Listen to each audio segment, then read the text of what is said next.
小团子本是天上的一棵小仙草，只因贪玩幻化成人形来到了凡间历练。啊，我变成人啦！小团子欢快地叫出声，他新奇地看着自己的身体，似乎对这个新的形态感到十分惊讶和兴奋。小胖团开始放肆地在草地上跑来跑去。突然，不远处传来一阵说话声，小家伙慌张地躲到一棵大树下，然后小心翼翼地探出头去。一个女人带着5个孩子走进了树林，他们手上拿着篮子和铲子，是来挖野菜的。虎子，你带着弟弟们别乱跑。知道了，姑姑。女人叫林月，她带着自己的侄子和儿子们上山来挖野菜的。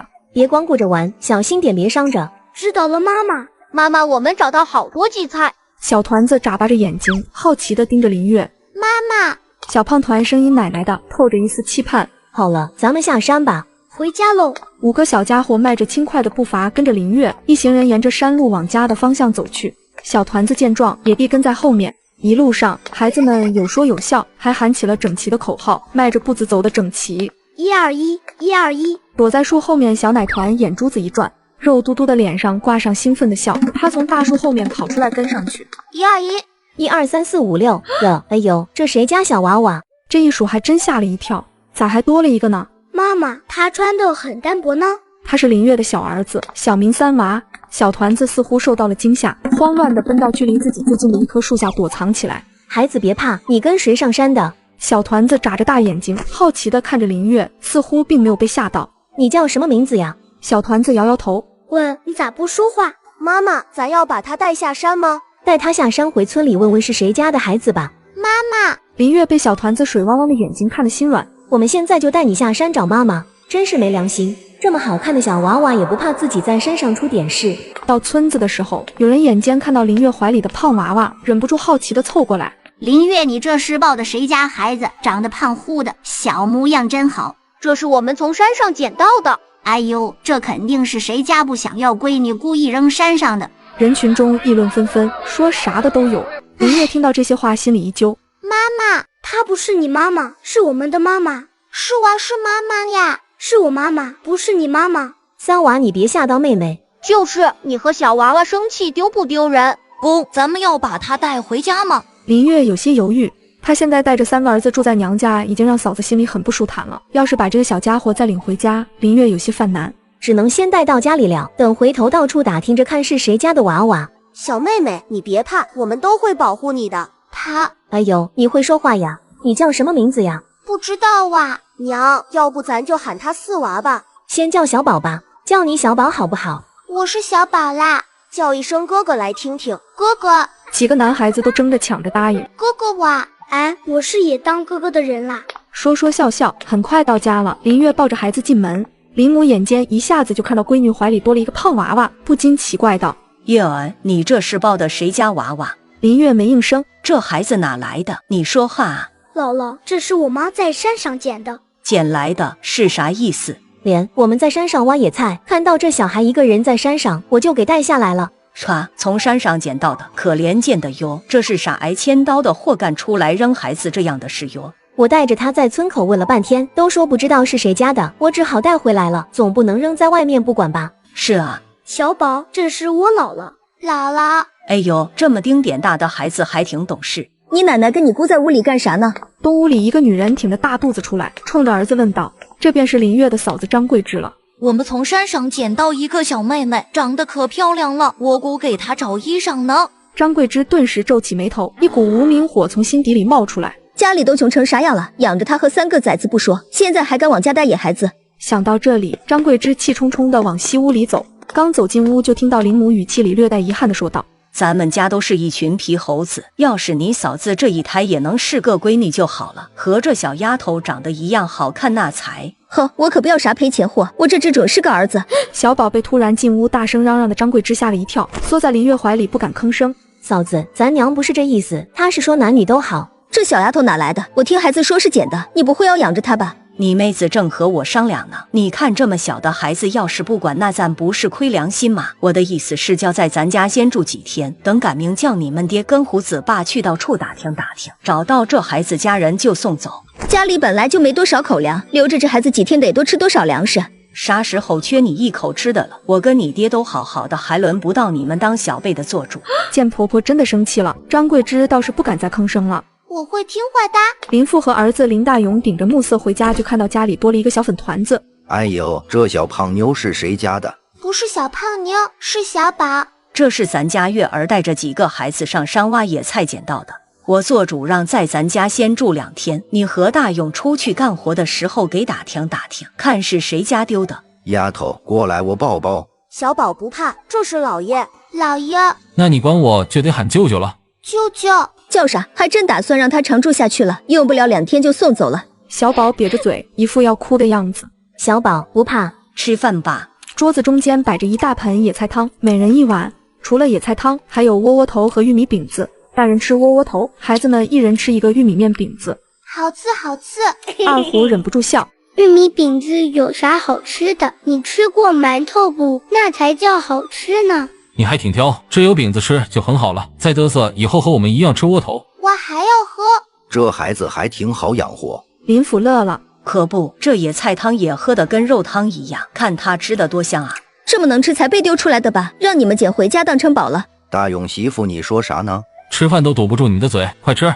张桂枝就不吭声了，但心里可憋屈坏了。这不，刚扔下饭碗，就挺着肚子一声不吭的回屋了，出门摔得咚一下。你这媳妇脾气越来越大了，眼里还有我跟你爹这个长辈吗？娘，我回头说说他。莲，你别跟我嫂子生气，我知道我都嫁人生孩子了，还赖在娘家，她心里不舒坦。林母看着女儿的眼神满是心疼。闺女，这就是你家，你别瞎想。你嫂子这个人就是爱计较，但没啥坏心眼。林母怎么能不心疼呢？林月的丈夫张平是当初下乡来的知青，当时借住在林家。林月觉得他是读过书的人，和村里那些大字不识一个的糙汉子不一样，而张平则是觉得林月温柔能干，还念过书。2个年轻人一来二去就谈起对象了。张平保证日后会带林月和孩子们一块回城，可是哪想到等张平真的回城后，就再也没了消息。你敢信？3岁的小团子不但能下河捉鱼，还能捡到财气元宝，他就是林月从山上捡回来的小宝。小宝，你还记得你家吗？不记得哇。那你记得你爹妈吗？你是妈妈哇。小家伙开心地抱着林月，他觉得林月身上香香的，很喜欢。林月有些无奈，这小家伙到底是哪来的呢？不哭不闹的，也不想家。次日清晨，林母收了一盆衣裳，带着几个孩子去河边洗衣裳，一下子吸引了不少人过来问林母：这胖娃娃就是你闺女从山上捡的？是啊，看这孩子怪可怜的，所以我家闺女就抱回来了。要我看，这孩子说不定是人故意扔了不要的，你养着也是喂粮食，要不从哪里捡回来的再扔回哪里算了。你胡咧咧啥呢？这是开玩笑的，一条命啊！林母声音陡然提高，没想到李二婶能说出这样的话来。我就是那么一说，你至于吗？要我说呀，确实不能丢，要不你把孩子给我吧，我领回家养着，以后给我孙子当媳妇。旁边看热闹的王桂花才刚盯着小宝打量了半天，越看越满意。王桂花，你这主意打得可真不错，谁不知道你家孙子啥样子？你这不是害人吗？这王桂花年轻时候就当了寡妇，一个人养大了儿子，后来给儿子娶了媳妇，结果养到3、4岁还不会说话，见人就流口水，只会哭和嘿嘿笑。村里人都知道王桂花的孙子是个傻子。林母不想和这些人说话，端着自己的盆挪了地方。小宝，我们比比谁扔得远。三娃学着2个哥哥捡了好多石头，他们要比赛打水漂。哥哥加油！三娃刚要把石头扔出去，就看到身边的一小坨一咕噜跳下河去了，几个孩子吓坏了。小宝啊，小宝！3个孩子脸都白了。我的妈呀！大勇呢？你快点，你家那个小胖妞掉河里了。林母快步跑过来的时候，小宝已经被人捞起来了，但小家伙眼睛溜溜圆，脸上带着喜气洋洋的笑，怀里紧紧抱着一条大胖鱼。大鱼哇！哎呦，这娃娃掉河里还抓了一条这么大的鱼呢！我咋看着跟年画上似的？这孩子咋这么有福气？小宝，你没事吧？没事的，哥哥有鱼吃了。皮丫头，你咋就掉到河里去了？旁边的大娃3人没敢吭声，他们分明看到妹妹是自己跳下去的。姥姥，咱们啥时候吃鱼？等晚上就吃。回到家，张桂枝看见林母手里拿着条大鱼，不禁愣了。哪你摸的鱼？是小宝抓到的。就他。三娃说的没错，是小宝抓到的。这孩子掉河里了，被人捞上来的时候抱着这条大鱼。我很厉害的。对，咱们小宝真厉害，是个有福气的孩子。张桂枝没接婆婆的话，她心里不屑。不过就是个小丫头，能有啥福气？有了刚刚小宝掉进水里的事情，林母可不放心再带着孩子们去了。孩子们便待在院子里玩。张桂枝坐在椅子上打量着小姑子捡回来的小丫头。喂，小丫头，你就不想你自己的亲爹亲妈吗？小宝眨巴着眼睛，像是没听懂张桂枝的话。舅妈，小宝还太小，你别吓唬他。你还真把一个外人当成亲妹子了，用不了多久就把他送走了。我不走。你又不是我们老林家的，你凭啥不走？小宝憋得脸红红的，却不知道怎么反驳。舅妈，你不许赶小宝走，不让他走，家里哪来多的粮食给他吃？我们以后少吃点，留给妹妹吃。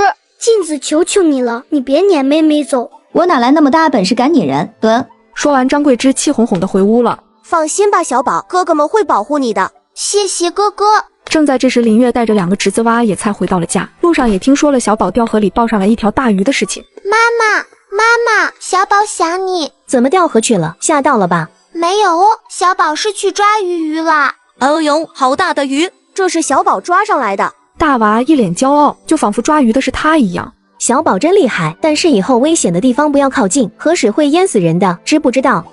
知道了，妈妈。小宝今天给咱们家抓了这么大一条鱼，姥姥再给奖励一个饼子吃。谢谢姥姥。一顿晌午饭就在孩子们的笑声中吃完了。张桂枝难得的没有吭声，几个娃娃吃完饭一溜烟的跑出去玩了，就剩下年纪小的3娃和小宝没有跟上。小宝，我带你找哥哥们去。好，找哥哥。不许带妹妹跑远了，玩一会快点回家。知道了，哥哥在哪？3娃带着小宝走了好远，都没有看到几个哥哥的身影。小宝，要不我带你去吃酸溜溜吧？好啊。后山脚下的一片林子里有很多低矮的灌木丛，3娃要找的酸溜溜就在这些草丛中。小宝，你看，这些就是酸溜溜。你尝尝。小宝来者不拒，暗物吃到嘴里，甜甜的哇，还有很多呢。2小只就一边采一边吃。等回家我们分给哥哥吃，这样下次他们就会带我们玩啦。小宝重重的点头。好。 2个孩子的衣服实在装不下了，便准备往家走。小宝被哥哥牵着手，一边仔细地护着兜兜里的果实，一个没注意就被绊倒，摔到了地上。小宝，你没事吧？小宝趴在地上，突然像是被什么东西吸引了注意力，亮晶晶呀！是一块黄色的元宝，放在小宝手心处，竟然和手差不多大，好沉哦！这是什么哇？3娃也没见过这是啥，2小指对着这块东西仔细研究了半天，也没能得出一个结论。不好玩，扔掉吧。 小宝摇头，打算带回去，等着下回去河边打水漂比赛的时候用。等下次和哥哥们打水漂的时候，我一定能赢。好吧。回家的时候，胡子哥哥4个人都已经在家里了。林月和林母正在院子里收拾上午挖回来的野菜。妈妈，我们回来啦！上哪造成这样？我带妹妹去找酸溜溜啦。说着，3娃像献宝似的从口袋里把果子掏出来。哎呦，这小丫头，快过来，姥姥带你洗洗去。林母给小宝洗澡换衣服的时候，看到小宝拿着一个脏兮兮的东西不松手。小宝，洗完了再玩，听话。小宝乖乖把东西放到姥姥手心。林母看清东西的一刹那，心脏扑腾起来。小宝，这东西你从哪里来的？小宝摔地上看到的。哎呦，小宝啦，小宝，你还真是有福气。 姥姥喜欢，小宝给姥姥。小宝，这个东西很值钱的，姥姥不要。值钱？就是能买很多很多好吃的和好看的衣服。那能买好多饼子吃啦。能买比饼子好吃100倍的东西。姥姥买，姥姥买，小宝要吃。林母被小宝的眼神萌得受不了。这东西太金贵了，姥姥给你保存着，等你家人来找你的时候再给你带着。姥姥吃饼饼。行，晚上还给咱们小宝吃饼子。 林家捡到小宝后，家里顿顿能吃到好吃的，还捡到财气，可舅妈却不待见他。下午，林母在院子里杀鱼，6个孩子蹲成一排，眼睛都不眨地盯着。嫂子，等会儿熬了鱼汤，你多喝点，好好补补。我多喝点也是给你们老林家的孩子补。林月只笑不语，对于嫂子说话夹枪带棒，早已经习惯了。老远就闻着香味了，娘，你熬的鱼汤啊！你狗鼻子啊，赶紧洗洗，等着吃饭吧。哪来的鱼啊？爷爷，是小宝掉到河里去抱上来的。 林父和林大勇一听也都吓了一跳，怎么会掉到河里去？怪我光顾着洗衣裳了，没看好。可得给人孩子看好了，这要是咱自己家的娃娃就算了，别人家的孩子出点事可怎么弄？知道的。这小宝真是个小福星，一来咱家就能吃到这么好吃的鱼。你不说话，没人拿你当哑巴。哼，什么小福星，不过是碰巧罢了。吃完晚饭后，林母喊着几个大人进了堂屋。娘，你神神秘秘的干啥？ 接着，林母掏出小宝带回来的金元宝。大勇娘，你这是哪来的？那这是咱家传家宝啊！啥传家宝？这个是小宝捡回来的。这话让一屋子人都面面相觑。小宝捡回来的？娘，你说真的？我啥时候说假话过？这事儿你娘就算想说假话也没法，咱家哪来的金元宝？往上数8代都是泥腿子，别说金元宝了，祖上连个铜板都没留下。这是金子，得值不少钱吧？是值钱。这东西是小丫头的，咱们不能昧下。林母这话一出，张桂芝急了。她一个小屁孩懂啥？捡回来估计也不知道是什么。再说她在咱家白吃白住不得要钱啊，拿你寻死啥呢？你娘说的对。我也觉得爹娘说的有道理，这东西是小宝捡到的，就该是小宝的。就你们是好人，我是坏人。你少说2句。你们一家子自己人，就我是外人，我敢说啥？那桂枝，你的意思是把这个金元宝当成咱自己的？娘，你别听他的，他知道个屁。从小你跟爹就叫我们不是自己的东西不能拿，咱要是现在把这东西从小孩手上昧下，那还是人吗？听到这话后，张桂芝黑着脸走出了屋子。臭脾气，爹娘你们别和他一般见识。爹娘，我是这么想的，你们听听。月儿你说。我想着小宝这孩子怪可怜的，要是实在找不到家人，我就认他当闺女。这孩子是有福气的，才来咱家1天，又是大鱼又是金元宝的，这是老话说的，自带口粮的孩子。我和你爹都稀罕小丫头，家里这么多孩子了，多一个也不多。见爹娘都这么说了，林月心里的大石头算是落下来了。我知道嫂子那边你不好说，说来也怪我，太不给家里省心，拖累了你们。说啥呢你？这就是你家，你啥也不用说。好了，一家人说那些外场话干啥？都回去歇着吧。这一晚上，林家的大人们都不约而同地做了个和小宝有关系的梦。次日，哎呦，老头子，我昨晚上做了个梦。我也做了个梦，我梦到小宝了。梦里小宝是山上的小仙女，下凡来历练的。日有所思，夜有所梦，咱们啊都是想要个孙女，想疯了。昨晚上林月也做梦了。梦到一个白胡子老神仙跟自己说话，说小宝是个小仙草，贪玩幻化成人形来凡间历练的。林月不知道梦的真假，但她觉得这孩子一定是自带福气的。虎子、二虎还有大娃、二娃，你们等会跟着上山去挖野菜去。三娃和小宝在家待着。桂枝，你看这些。姥姥，我也要上山挖野菜。小宝也去。去什么去？不够你们添乱的。奶奶就让弟弟和妹妹一块去吧，我保证看好他们。胡子很有当大哥的风范，见三娃和小宝可怜巴巴的表情，便开口替他们说话。要不就带上吧，嫂子现在身子重，留着他们在家还不够惹嫂子生气的。那你们上山可别说累，今天咱们可是要走很远，和以前可不一样。我们不怕累，不怕。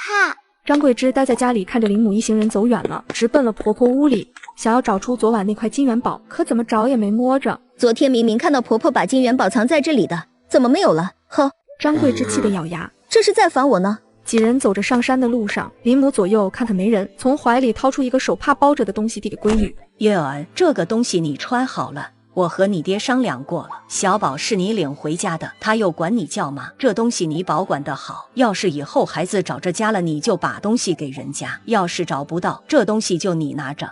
林母的意思很清楚了，她和林父老两口都不反对把小宝留下。谢谢娘。这一路上，别说野菜了，就连能带回家喂猪喂羊的草都被割了个干净。这可怎么办啊，娘？妈妈，去那里。小宝突然指着远处的一片林子说道。小宝，那里很危险的。不危险的，有好吃的。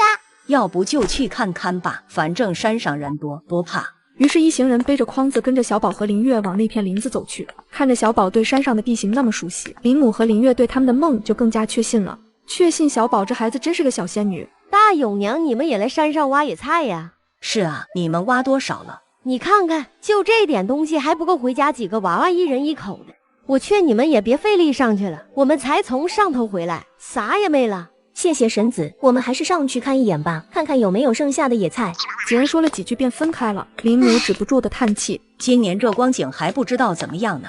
走了差不多快1个小时，小宝终于带着大家伙找到了那片林子。这林子看上去很不一样，和山上的其他片林子相比，这些树木看上去更高，一眼望过去密密麻麻的，植物生长得很茂盛。也是奇了，怎么从前咱们自己从来没找到过这里呢？小宝，你真厉害，你怎么知道这里的？我以前经常来这里玩的。小宝没防备，笑眯眯地说道。山上这么危险，你咋天天跑上山玩？3岁的萌娃不但会抓鱼，并且捡到了金元宝，还上山抓到了野鸡。然而嫂子张桂枝却是眼红，还闹分家，最后争吵之下回了娘家。山上这么危险，你咋天天跑上山玩？爸，林月看出来小家伙的不安，便开口说道。好了，都快点找野菜。哎呦，好多辣辣秧啊！胡子惊喜地说道。这里还有嫩荠菜呢。孩子们别乱跑，这林子里到处都是草，保不齐哪里窜出个长虫。知道了。孩子们乖乖答应道，拿着小铲子各自挖着他们找到的野菜。小宝则是跟着妈妈一块找野菜。这片林子一看就没有人来过，所以到处都是随处可见的荠菜。哎呦，这些婆婆丁、抠菜，还有那么多荠菜，真好，真好。林母笑的眼睛都眯成缝了。小宝蹲在妈妈身边，正觉得无聊，突然就看到不远处的草丛里有一只正在悠哉漫步觅食的花尾巴公鸡。咕咕叽叽过来哇！小丫头眼睛一亮，伸着小胖爪冲那只野鸡小声地说道。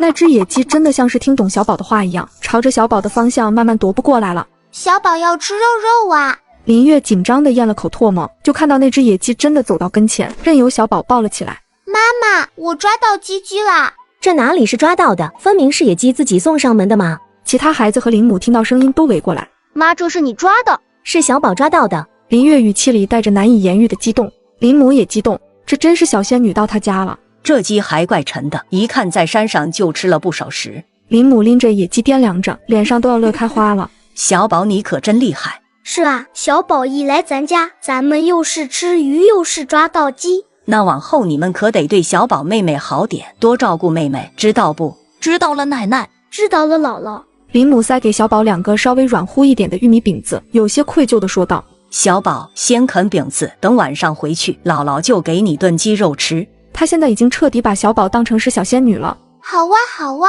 姥姥，我们也吃鸡肉。馋猫，啥时候少你们的了？只要听话，等晚上每人都能吃到鸡肉。哦，太好了！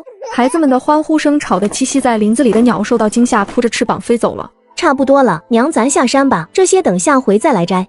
咱回家。到了山下，遇到一伙同样上山挖野菜的人们也在往回走。他们的收获不多，每人筐子里都只有1点野菜和一些拉拉秧。看到老林家这伙人收获颇丰，大家伙都不禁眼红起来。你们咋找到这么多？我们多走了点路，往山上使劲走走就能找到。等我们走的脚都疼了。哎呀，咋还抓到野鸡了？我们也没抓。孩子眼尖，运气好罢了。林月打断了二娃的话，笑着说道：不和你们说了，我们赶紧家去了。几人回到家后，张桂枝也从隔壁邻居家回来了。娘，你看我们找到多少野菜？我儿子这么厉害呢？是小宝带我们才能找到这么多野菜，还有野鸡呢。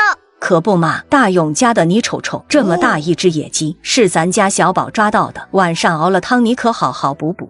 张桂枝这回倒是没说啥了，那么大的野鸡，一看就不少肉。小宝，你是怎么抓到野鸡的？姑姑，鸡鸡来哇就抓到了哇！几个哥哥都被小宝呆萌的表情给萌翻了，他们都没把小宝的话当成真的，还以为是妹妹太小了，胡说八道呢。林母杀鸡的时候，孩子们蹲在旁边眼睛都不眨。小宝胆子也很大，蹲在哥哥们身边目不转睛地看着。小宝，你不怕吗？不怕不怕，小宝要吃肉肉。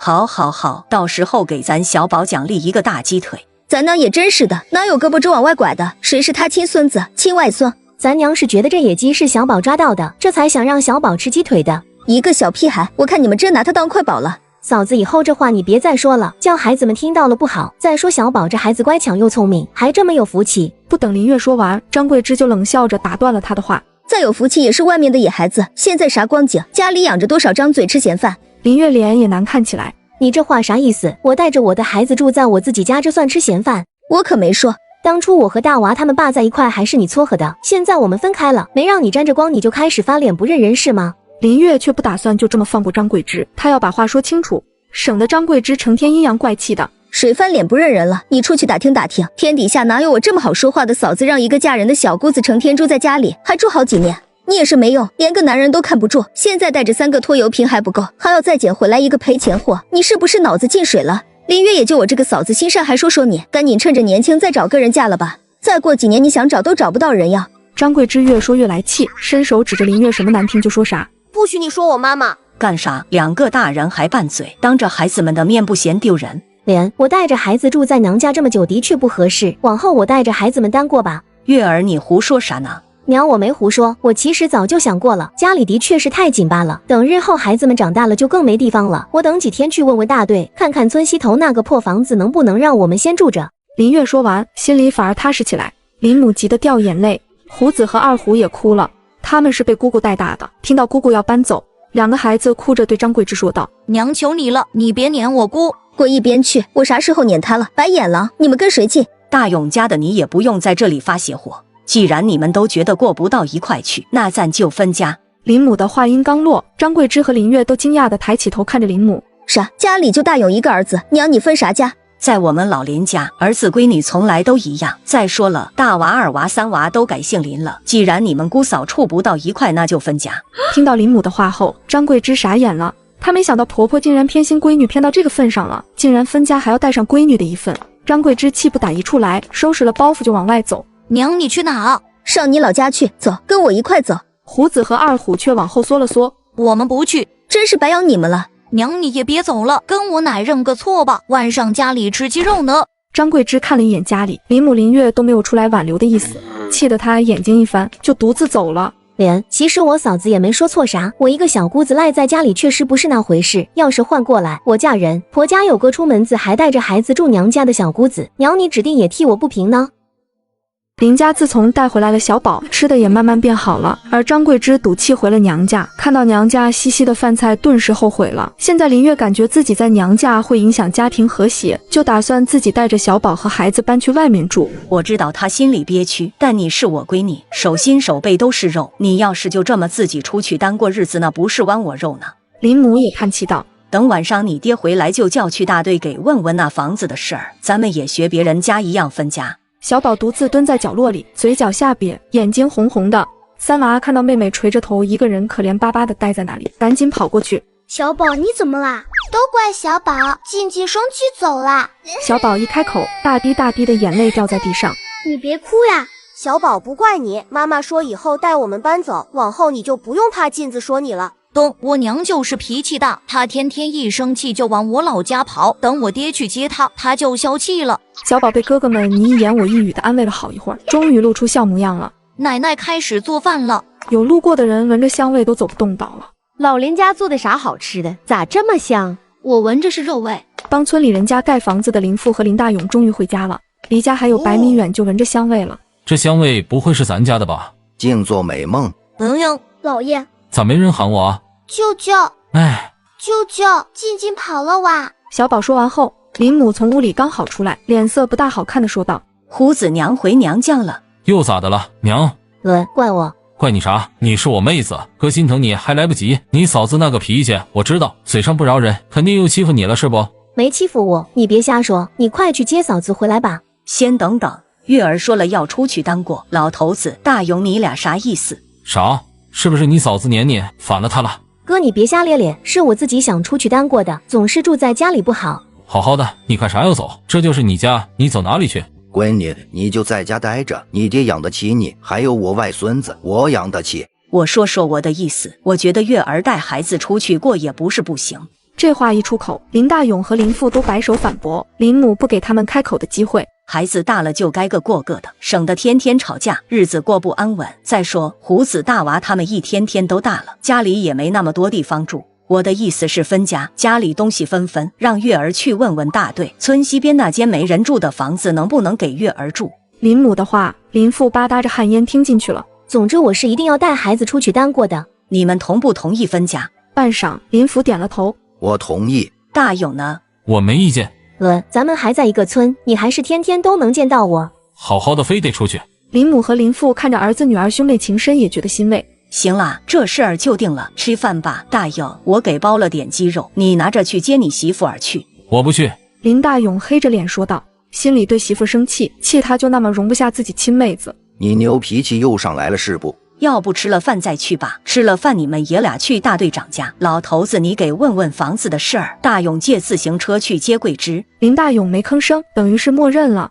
林母端了一大盆炖鸡肉上桌。小宝是咱们家的小福星，是大功臣，奖励吃鸡腿。谢谢姥姥。吃吧。小宝，你口水都流出来了，香香呀。此时张桂枝坐在娘家，看着娘家桌子上摆着的一碗咸菜疙瘩，一人一碗能数得清米粒的菜糊糊汤，心里不禁有些后悔，早知道就不赌气回来了，要不然现在都吃上鸡肉喝上鸡汤了。娘，我不想吃咸菜。有咸菜吃就不孬了，这年景谁家有多一口粮食？张桂枝的弟媳妇没好气地教训道。张桂枝听得心里不得劲，她往家带东西的时候，弟媳妇可不是这个样的。正要开口说话，他爹开口了。桂枝，你也不小了，咋动不动往娘家跑呢？吃了饭就回去吧，你侄子都大了，家里住不开。张父的话让张桂枝一下子面红耳赤，人和人咋就这么不一样？他小姑子在家被全家人心疼，而他回了娘家就是人人嫌。我就住一晚上，天黑了咋走？要不吃了饭叫你弟送你一段路。张桂枝差点以为自己听错了，她错愕地看着自己娘，正要说话时，林大勇就来了。爹娘，桂枝。大勇啊，你来了。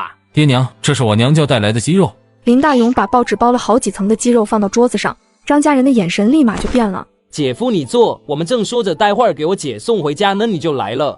可不嘛，孩子他姑父，你可担待些桂枝，他就是臭脾气，要是跟你闹你就抽他。林大勇听着心里不舒坦，大人不对，还是大勇明事理。桂枝你还有啥不满意的？见林大勇来了，张桂枝也不用别人催，主动站起身就说走吧。刚出门就听到屋里孩子争着抢着吃鸡肉的声音。来就来，还带鸡肉干啥？娘让带的。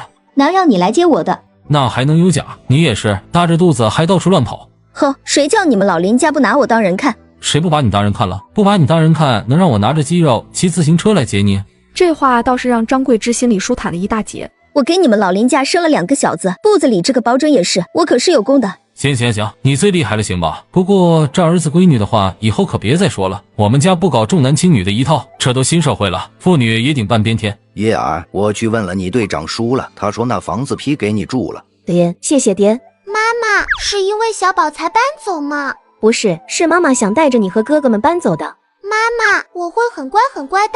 林母和林父进屋，2个人商量这家该怎么分。他们虽然疼爱闺女，但手心手背都是肉。当初落户的时候，大娃他们都划在咱家，这会子就都给月儿划过去。等农忙了，咱还是得帮着闺女一块干。家里的东西该咋分就咋分，粮食多分点过去，钱明面上就给月儿100块钱吧。我还攒了点私房，等回头给闺女带上。都听你的吧，就是别叫桂枝寒心。我知道家里总共300多块钱，200多都归大勇屋里，粮食咱这边人多，留的也比给月儿的多。林母叹气道，她又开始心疼起闺女了。留点钱出来，我得给闺女修房子，那房子太长时间不住人，房顶的重新补。好臭，婶婶，你是不是吃粑粑啦？夜晚，老林家坐在一块，正式开始分家了。有意见可以提出来，咱们再商量。我没意见，我们也没意见。我们老2口就跟着大勇过。爹娘，以后我和我哥一块给你们养老。行，反正一个村子住着，到时候我跟你爹儿子家住几天，再去闺女家住几天。次日清早，哎，听说了吗？老林家分家了。他家不就林大勇一个儿子，分啥家？儿子和闺女分家呀。我男人早上去大队干活，听大队长和会计说的。这还是头回听说。你们说说，老林家这闺女说她命苦吧，爹娘疼的什么似的；说她命好吧，生了3个儿子都还被男人休了。再疼还能疼过儿子去，肯定是儿子儿媳妇有意见了，这不把他和几个娃娃赶出来了。不许你们说我妈妈。正当他们说的在兴头上，突然一道童声打断了他们。哎呦，这不是林家那个捡来的小丫头吗？她都改口叫妈了。哎呦，这林月还真是不发愁啊，3个拖油瓶了还不嫌多，还捡1个。几个女人丝毫不把小宝放在眼里，不过是一个小屁孩罢了。喂，你哪来的呀？都是因为你妈妈才被赶出来的，真不害臊。哼，才不是呢。好臭，婶婶，你是不是吃粑粑啦？听到小宝的话，周围的几个人都忍不住笑了。那女人恼羞成怒，红着脸正要骂，就看到大娃几个孩子跑过来。小宝，我们走了。好哦，哥哥。臭婶婶，小宝不和你说了，拜拜。你这个嘎丫头！林月搬来的这房子因为太久没人住，房子没有人气，院子里长满了杂草。妹子，你这咋住啊？还是在家住吧。哥，你就别劝我了。妈妈，我们也来帮忙哦。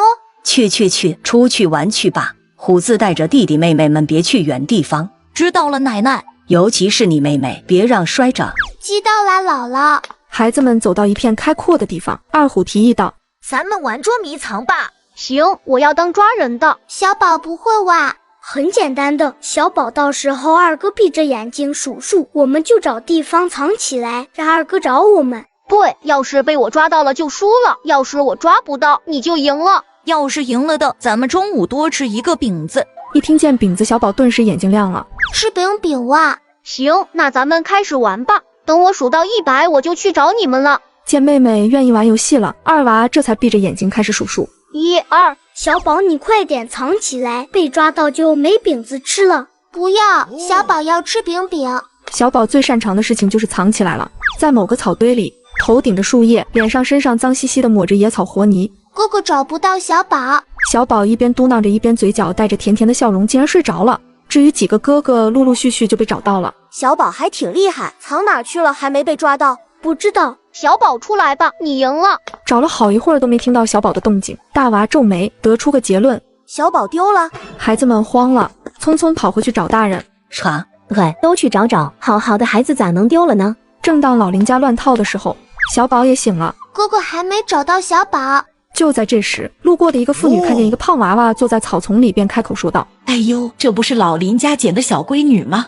说话的正是上回在河边跟林母说想要小宝带回家当童养媳的王桂花。小丫头，你咋一个人在这儿啊？找哥哥。王桂花眼珠子一转，冲小宝露出一排黄牙笑了。我知道哥哥在哪，跟奶奶走。找哥哥嘛。是带你找哥哥。王桂花领着小宝回到他家，一个光着屁股脏兮兮的小孩傻笑着跑出来。羞羞，嘿嘿，羞啥羞？你这孩子，耀祖你看看奶奶给你带回来的小妹妹好不好看？给你当媳妇行不？嘿嘿，行，媳妇。见孙子点头，王桂花心里就更高兴了。你骗我，哥哥不在这里，我要回家，我要回家。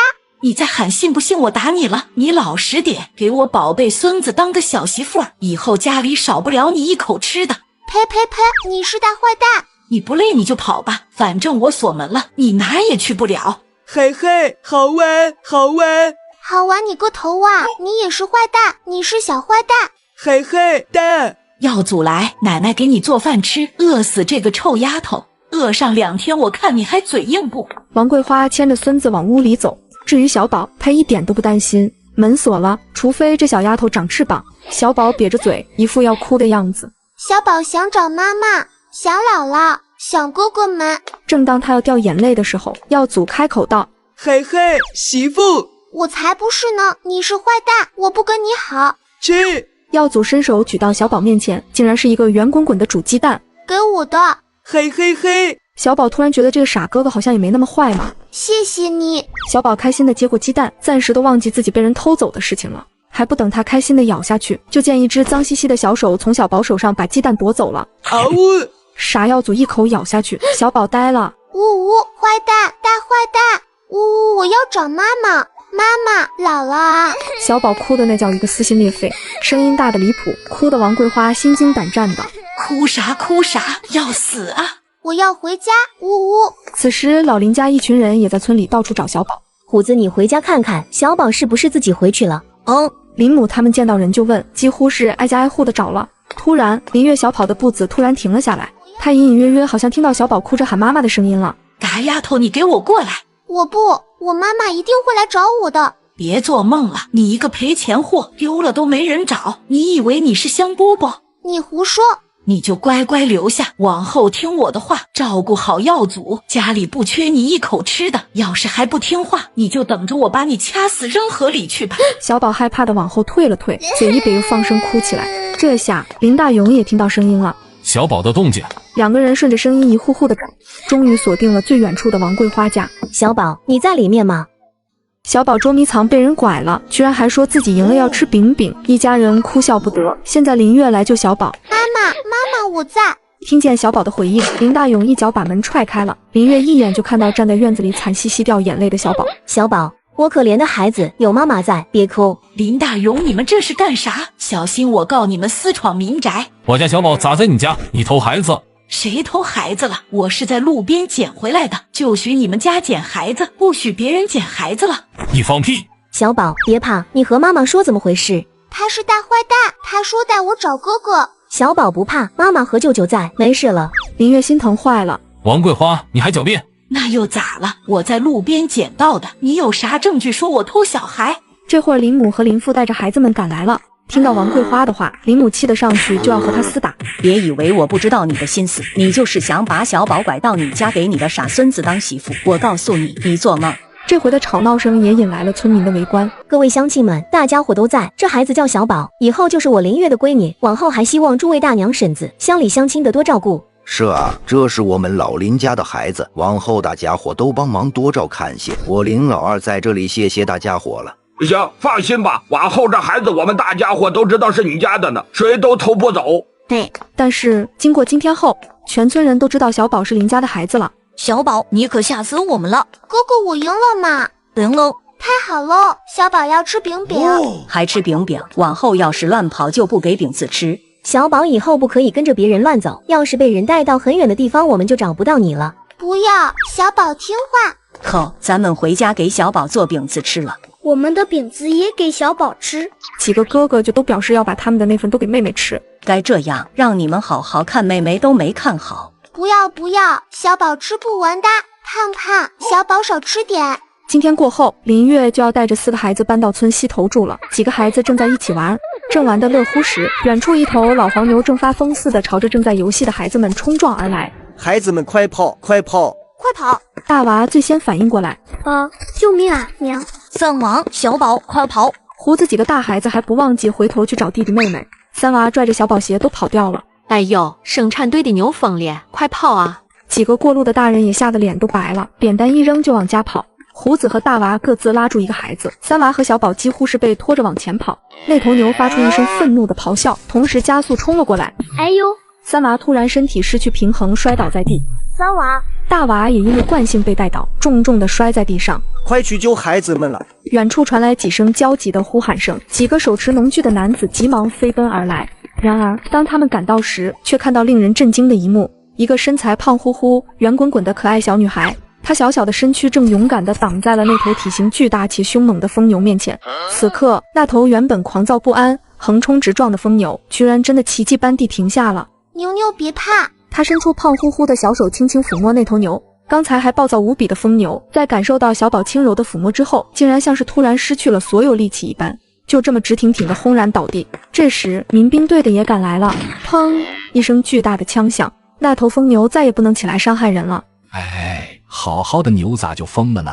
队长，要不趁着牛刚死，找几个人把牛宰了吧，给大家伙都分点肉吃。哎呦，疼死我了！林大勇回家的时候扶着腰，疼得直哆嗦。爹，你咋的了？救救你哪疼？我在地里干活，差点将牛给拱了，得亏我跑得快。哎呦，那你这是受伤了。听到林大勇的话，林母几人也都吓了一跳。没事，就是跑的时候给我扭了。你可真有出息，快回屋趴着去。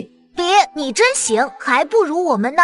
舅舅，小宝可厉害了，今天我们都吓坏了，他还敢摸那头疯牛呢，不愧是我妹妹。小宝被哥哥们一人一句夸得小脸通红。我咋不如你们了？你们不也是逃跑了？赶拦牛的是小宝，又不是你们。你还胡说！要是教会了，下次一个两个的都往前冲，我就找你。小宝啊，就是初生牛犊不怕虎，你说的亏命大，要不然那牛……林母说不下去了，看着小宝又是气又是怕。小宝，你以后可不许这样了。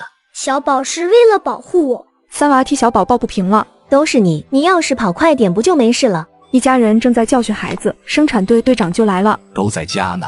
队长叔来了，快进屋。我不做了，来和你们说一声，明天早上咱们大队分牛肉，你们到时候记得去领。分肉啊，那感情好。对了，大叔，这我们家月儿已经分出去了，这我们两家子肉也就分开领吧。行，我来还有一个事儿，你家小宝这孩子真是神了，好几个人都作证，说是你家这小丫头临危不惧，阻挡了这头疯牛伤害伙伴们。大队开会决定，给你家小宝多奖励2斤牛肉。听到这话，林母几人都高兴坏了。小丫头，你可真厉害呀！我很厉害的。听到那2斤牛肉不是自家的，张桂枝撇嘴，有些不高兴。你后悔了吧？要是我妹在家住着，那2斤牛肉就是咱们一家人吃。疼死你算了。因为这头疯牛折腾的老林家到了天黑才吃上饭。胡子，给我把酒拿来去。老爷，以后小宝给你买酒喝。瞧瞧，还是小宝最好，最懂老爷了。等我们长大了赚钱也给爷爷你买酒。行，早晚给他喝成老酒鬼。林母笑骂道。一家人乐呵呵的开始吃饭。叶儿，以后出去单过日子，遇到啥困难就回来找爹娘。对，地里的活到时候哥去帮你干，平时没事你就来家，咱家没那些熊事。林月心里感动极了，她一直都知道自己被全家人宠爱着，但越是这样，她就越要独立起来，不让家里为难。行了，都吃饭吧。晚饭后，林月正要回屋，屋外看到4个孩子坐成一排。明天我们就要去自己的家住了，到时候妈妈会更辛苦的。我们是被赶走的吗？不知道，反正以后我们一定要听妈妈的话，尤其是你三娃。知道啦，我也会听话的。孩子们之间的悄悄话让林月不禁红了眼睛。天才刚亮，林月就带着孩子们搬家了。林母看着家里空空荡荡的，忍不住叹气。娘不要紧，东西慢慢添置，以后啥都会有的。我们去大队领肉吧。你们乖乖在家待着。林月拿了个盆，跟着林母一块去大队领肉。你们看啊，老林家闺女咋都来领肉了？可不咋的，她怎么好意思来？喂，我说张知青他媳妇儿，你咋来了？陈三媳妇故意大声问道。你一个外村的都能来，我咋不能来？我嫁到咱们大队了，我就是这里的人。你呢？你应该回城啊。回你老娘个腿！林母怒了。莲，别理他。我家在咱金山村，我户口也在。你要是觉得我不该来领肉，那你去给我迁户口吧。你把户口给我迁到城里，我下次就去城里领肉。林月冷笑着看着陈三媳妇儿，语气不冷不淡的，但却把陈三媳妇儿噎了好一顿。陈三媳妇儿说不出话了。叔，你给我随便选吧，哪里都行。还是月丫头有觉悟，这块是叔专门给你留的，你拿回去给孩子吃。谢谢叔。当林月回到家时，一幅温馨热闹的画面映入眼帘。大娃正领着弟弟们忙碌地干着家务活呢。哥哥加油，哥哥最厉害！眼尖的小宝一眼瞧见了走进门来的林月，立刻欢呼雀跃起来。妈妈，是谁把你抱到桌子上去的呀？是大姑啊。妈妈，你领了这么多肉啊？这里面还有一半是大队里奖励给小宝的，因为昨天小宝临危不惧，很勇敢。那等吃肉的时候让小宝多吃。咱们晌午吃肉。哦，妈妈太好了，世界上最好的妈妈。小宝最爱妈妈啦。看着孩子们天真幸福的模样，林月脸上的笑容愈发灿烂，宛如冬日暖阳般温暖。此时此刻，她觉得自己一切都是值得的。晌午，林月终于把热气腾腾的炖牛肉端上桌了。新家的第一顿饭，吃吧。吃过午饭，仔仔们欢快地来到了老林家。看到大娃几个孩子来了，张桂芝眉头忍不住皱起。这才多一会儿就又回来了，真是烦人。你胡咧咧啥？来来，孩子们洗洗手，正好来吃饭。你们妈呢？妈妈在家。姥姥，我们吃过饭啦。真吃过了。我妈妈做的肉肉可好吃啦。小宝说着，还挺着自己的圆肚皮让林母林府看。哎呦，还真是吃饱了，这小肚皮都能打鼓喽。听到孩子们都吃完饭了，张桂芝的脸色好看了不少。我们是来找哥哥玩的。姥爷姥姥，我们先回家了，等下回再来找哥哥玩。大娃年纪稍微大些，能看懂大人的脸色了。姥爷姥姥拜拜，舅舅哥哥拜拜。小胖团子笑眯眯的和一圈人打招呼，唯独到张桂芝的时候就直接跳过去了。哼，静静不喜欢哥哥们，也不喜欢妈妈，更不喜欢小宝，不喜欢小宝，小宝还不喜欢你嘞。大王，我们吃完饭就去找你们。多大小了就知道玩，明天都给我滚学校上课去。林父林母虽然不悦儿媳妇这副指桑骂槐的劲儿，但是对于让胡子兄弟俩去学校的事情还是很赞同的。对，去上学去。星期一的天是晴朗的天。仔仔们唱着歌谣，晃晃悠悠的往回家走。嘿嘿，媳妇。小宝看到傻耀祖的时候吓了一跳。坏蛋！媳妇，嘿嘿，回家。谁是你媳妇？快滚！哥哥，小宝要回家。小宝别怕，哥哥给你报仇。三娃，你带小宝躲远点。二娃冲上去抓住傻耀祖就开始打，很快傻耀祖就被打得嗷嗷直哭。哥哥，我们快跑吧！小宝看到不远处的王桂花正在朝着这里跑过来，连忙喊道。两个哥哥带上三娃小宝一溜烟的往家跑了。我的耀祖，哎，谁给你牙打掉了？杀千刀的！小宝，不许告诉妈妈我们打架的事情。不可以嘛？妈妈要是知道了会很生气的，还会打我们屁股。我不告诉妈妈，哥哥保护小宝，小宝保护哥哥屁股。刚进门就见林月在院子里整理野菜。上哪玩去了？就在村里玩了。小宝，林月正要开口，三娃眼睛一转，妈妈，我想喝热水。我给你倒水去。小宝什么都不说。当林月倒水回来后，几个孩子早就回屋了，只剩故作无辜的小三娃眨巴着眼。嘿嘿，妈妈，你倒的水真好喝。馋。看着小三娃的样子，林月扑哧笑起来。老话说的那话还真是有点道理。俗话说老大憨，老二奸，老三精，他家三个儿子还真是没错。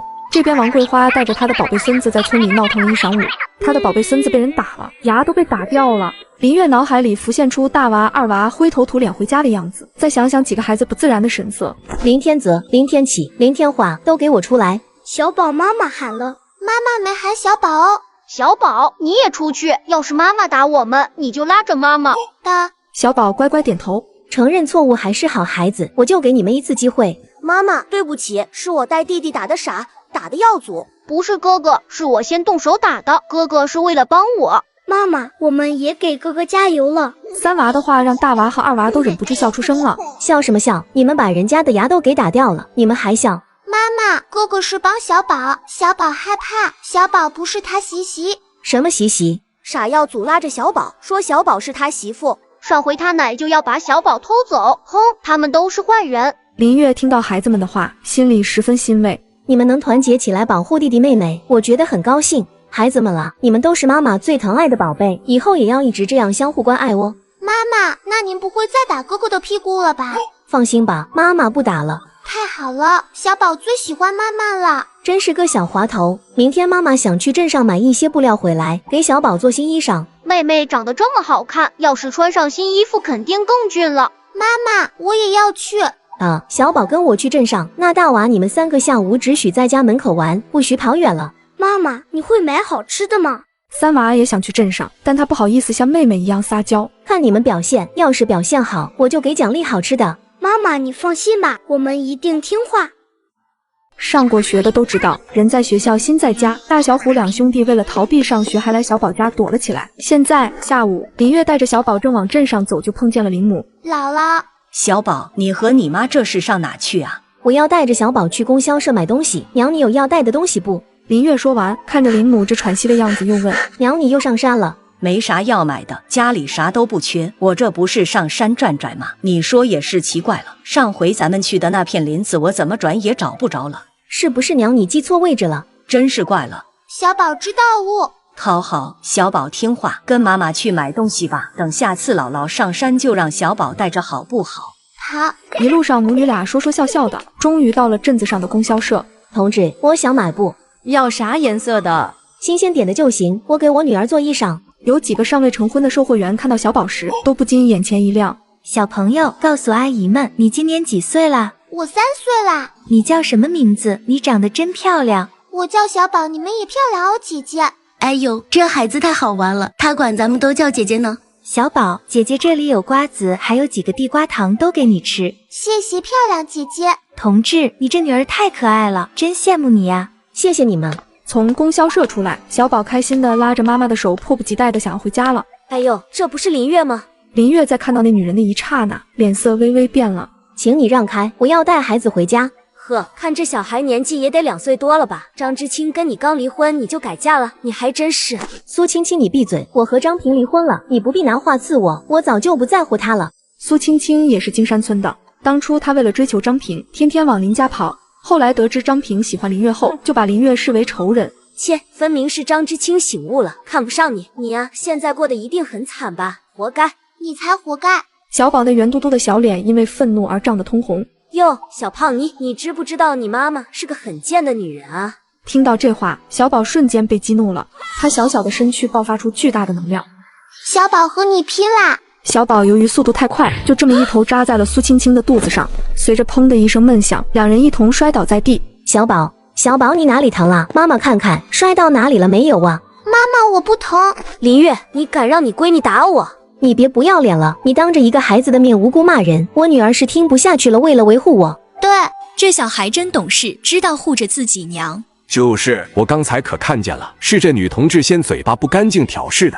你们知道什么？而林月早就带着小宝转身离开了。一路上，小宝紧紧抿着嘴唇，像个小大人似的，一声不吭。小宝，你怎么不说话呀？刚刚打坏姨，弹丢了。没关系，等下回妈妈再带你去买，到时候给你和哥哥们一人买一块。真的吗？真的。下午，大娃二娃带着小三娃着急地眺望着村口。妈妈和小宝咋还没回来？妈妈回来了，你们俩快看！我也看到了。哥哥，小宝，镇上好不好玩呀？妈妈，你买好吃的了吗？就想着吃，晌午不是才给你们炖肉吃了？妈妈，你说话得算数，你说给我们带好吃的回来的。买了，回家再看。一群馋猫。妈妈，今天胡子哥和二虎哥找我们玩了，他们要去上学了。上学是好事啊，等明年大娃和二娃也都去上学去。我不要，二虎哥哥今天都哭了，我也不要去学校。不上学不学习文化就会变傻变笨，你们不是都笑话过傻耀祖吗？他是因为天生身体不好生病才傻的，而你们要是不学文化，就会慢慢变得和他一样傻。我不要当傻子，我要上学。大娃第一个说道。我也不当傻子，小宝也不当傻姐。小宝捧着点心乖乖道，眼神坚定极了。他一想到傻耀祖的样子就觉得害怕。那二娃你呢？到时候再说吧，反正我才不会变傻呢。次日，胡子和二虎来了，两个人都挎着个帆布书包，一副慌张的样子。我姑呢？妈妈去地里浇水了。胡子哥，你们不是去上学吗？咋跑来了？快让我们躲起来，我们才不去学校呢。胡子和二虎急冲冲地往里屋跑。胡子哥还有二虎哥平时对我们那么好，我们不能告状。正说着，林母就来了。大娃，你们见胡子和二虎没？没见到。大娃眼神躲闪道，让他撒谎他可不擅长。这不，林母一下子就看出来大娃的不自在了。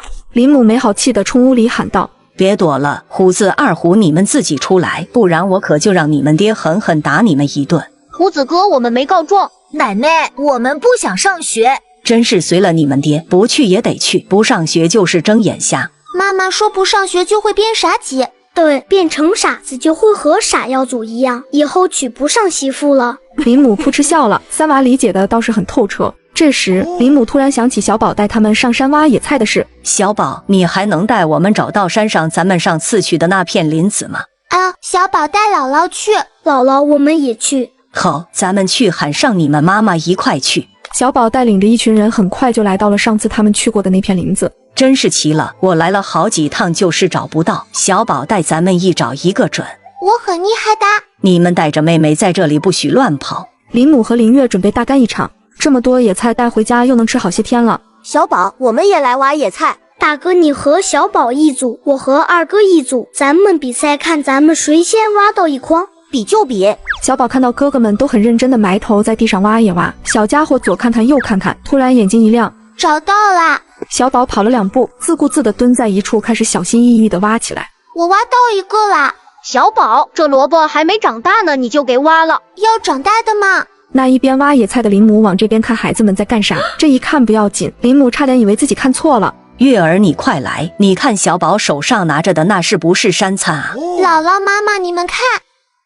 林月母子一家人去山上采野菜，可没想到小宝居然挖出一根稀有的山参，卖到了不少价钱。咱们来瞧瞧。你快看看，是不是和我爷爷从前泡酒的那个像？林月还记得自己小时候看到过爷爷在一个坛子里泡着一根山参，这就是山参，我肯定没认错。就是不知道是啥年份的。妈妈，小宝挖的能吃吗？不能吃，但能卖掉给你们买好吃的。妈妈，这不是萝卜吗？傻孙啊，这可不是啥萝卜，这是山参，是好东西。小宝运气可真好，我们怎么就挖不到呢？这好东西要是满山遍野都是，就不叫好东西了。妈妈，换钱买肉肉。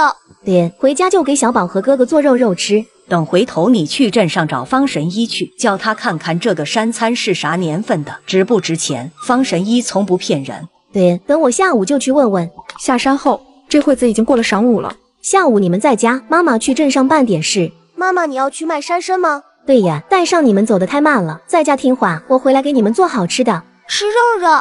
对。村口中心正有一群孩子在玩老鹰捉小鸡呢，小宝没有加入，他乖巧地蹲在一边。小家伙都没注意到自己身后多了个慈祥的老奶奶，这正是村里备受尊敬的抗日英雄老太太。小丫头，你叫啥？小宝虽然不认识，但却觉得这个老奶奶很亲切。我叫小宝。小宝，你得喊我太奶奶，知道不？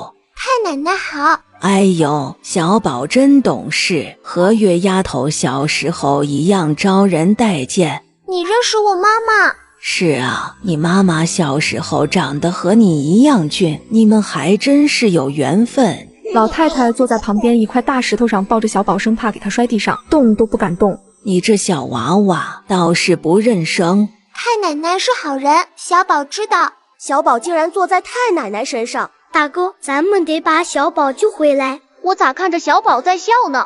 太奶奶咋也是笑模样呢？哥哥，小宝喊我们过去呢。他可是很怕太奶奶的，村子里的孩子大多数都害怕这个太奶奶。胆子真小，还不如小宝呢。太奶奶好。好孩子，你们妈上哪去了？上镇上买东西了。而此时，林月也挎着篮子已经到了镇上方神医的家里。林月小时候因为体弱，林母林父没少带她来看病。方二爷，月丫头来了，怎么是哪里不舒坦了？没有，我是从山上挖野菜的时候发现了这个东西，想叫你帮我看看。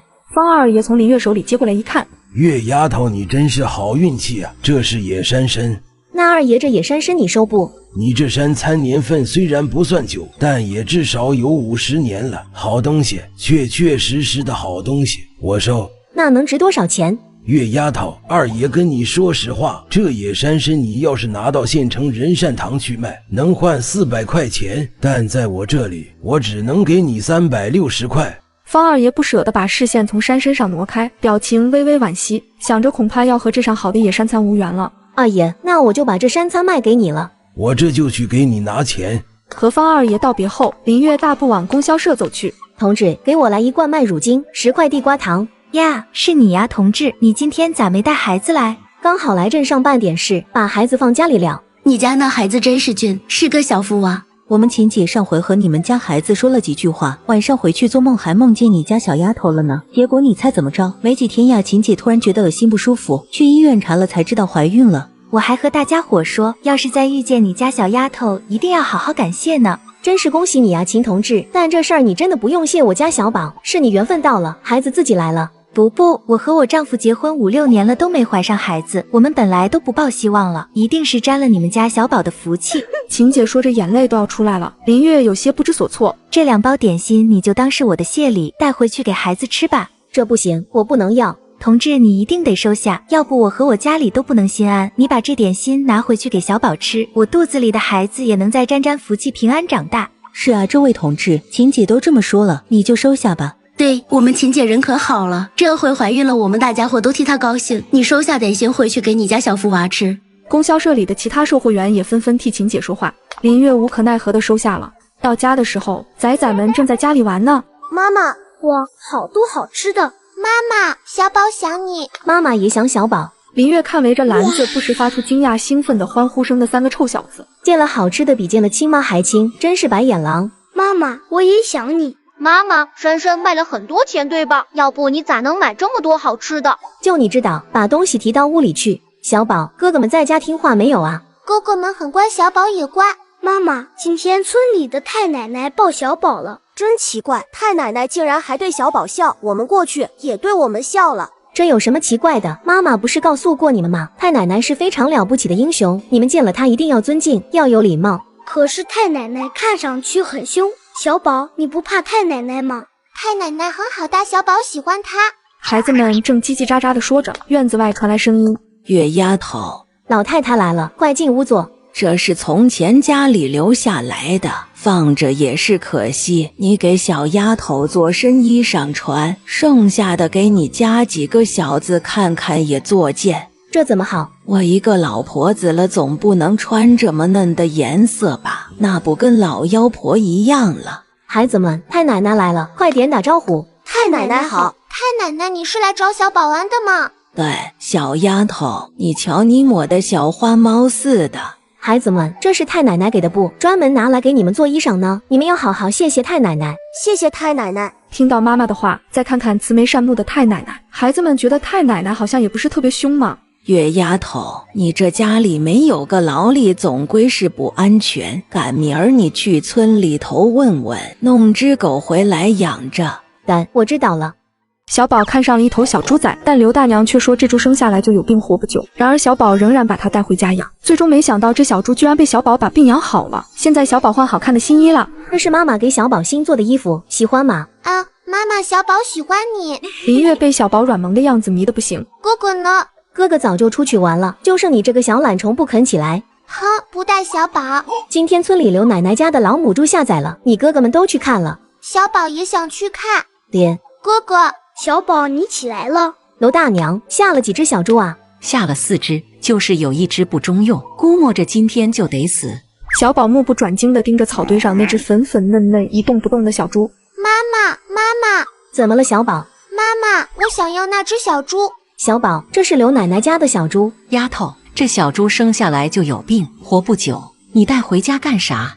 小宝喜欢它，小猪不会洗的。小宝听话，回头妈妈去给你抱只小狗回来。孩子喜欢，你就给孩子带回去玩呗，反正也就是图个一时的新鲜。这小猪仔就送你们了。娄大娘，要是这小猪我们带回去养活了，不可能活，我养了半辈子猪了，还能不知道？要是小猪活下来了，我就按照小猪仔的价给你送钱。行，都随你。回到家，小宝抱着刚出生不久的小猪仔不肯松手。小猪不要怕，你不会有事的。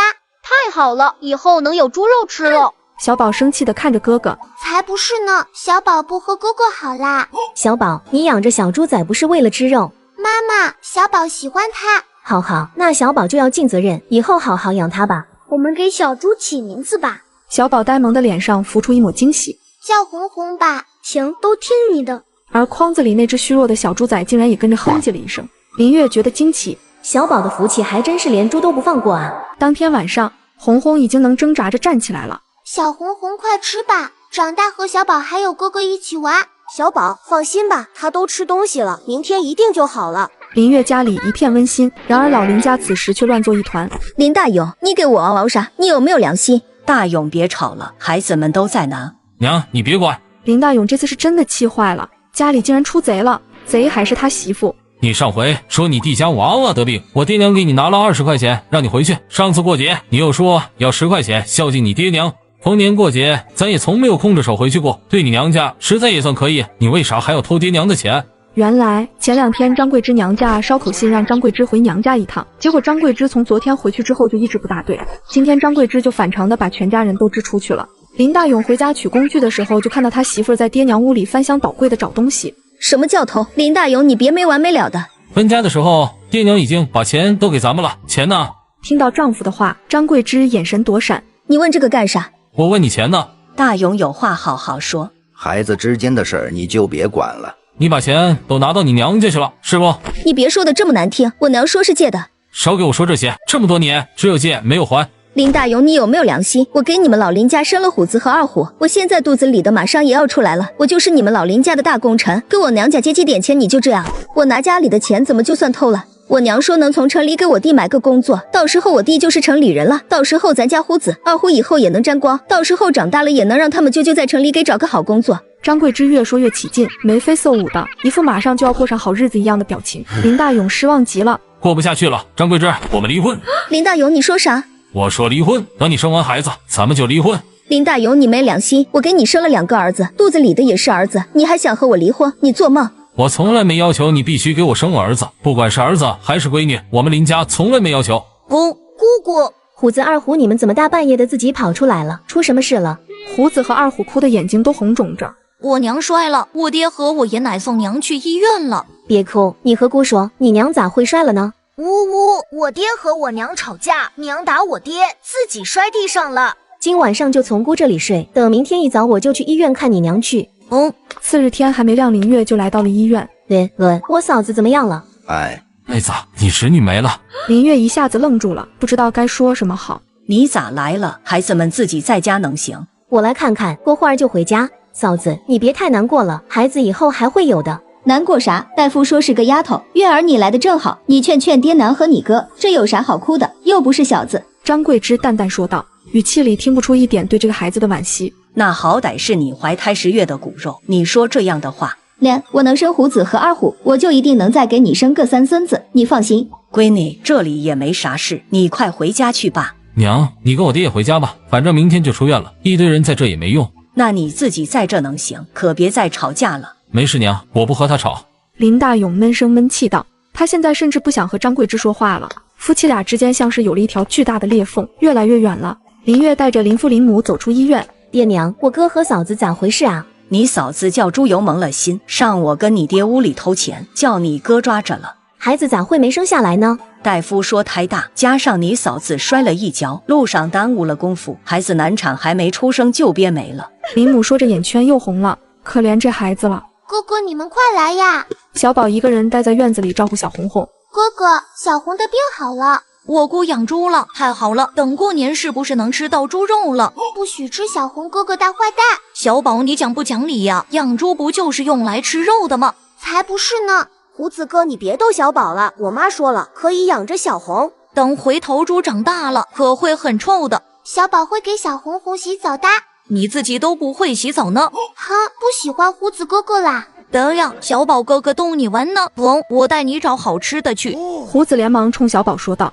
听到有好吃的，小宝就不生哥哥们的气了，乖乖被胡子哥哥牵着手往后扇去。小宝突然顿住步子，指着林家老宅的方向说道：“哥哥，你们看，哥，咱姥姥和咱舅咋来了？”张桂枝不小心把肚子里的孩子摔没了，然而自己却不觉得有一点惋惜。张桂枝娘家这边知道情况后，就来到林家想要砸门。爹娘，要不咱砸开锁进去算了。姥姥、老爷，走，你们咋来了？你这孩子咋说话的？我们咋就不能来？胡子，二虎，你爹是不是打你娘了？我爹没打我娘，是我娘打我们爹。你娘咋会摔到医院去了？我娘追我爹打，自己将门砍半了。家里大人呢？都去医院了。对，我们昨天住在我姑家，今天我姑也去医院了。虎子，你有钥匙不？把门打开。没有，我奶走的时候把钥匙拿走了。胡子才不想让他就这群人到自己家呢。从前就是每次舅舅来都是空着手来，拿一堆东西走。他娘总是把家里的好东西都偷偷给舅舅舅妈。爹，我把门锁砸了。不许你们砸锁！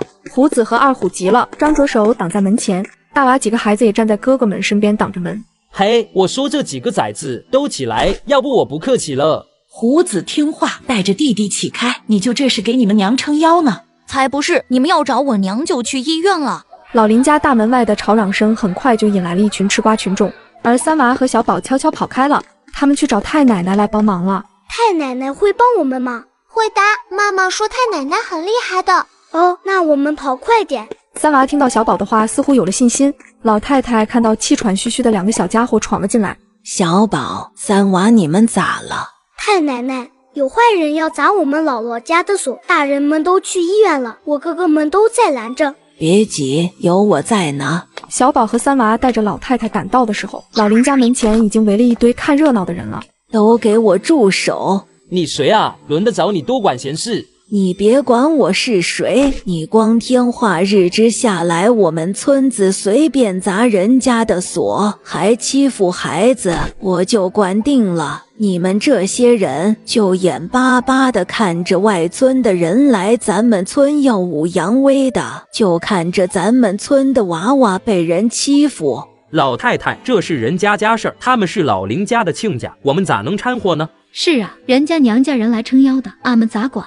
那好，你们都相信老林家能做出这样的事情吗？事情还不知道真假，你们就听信外人的话，你们就胳膊肘往外拐。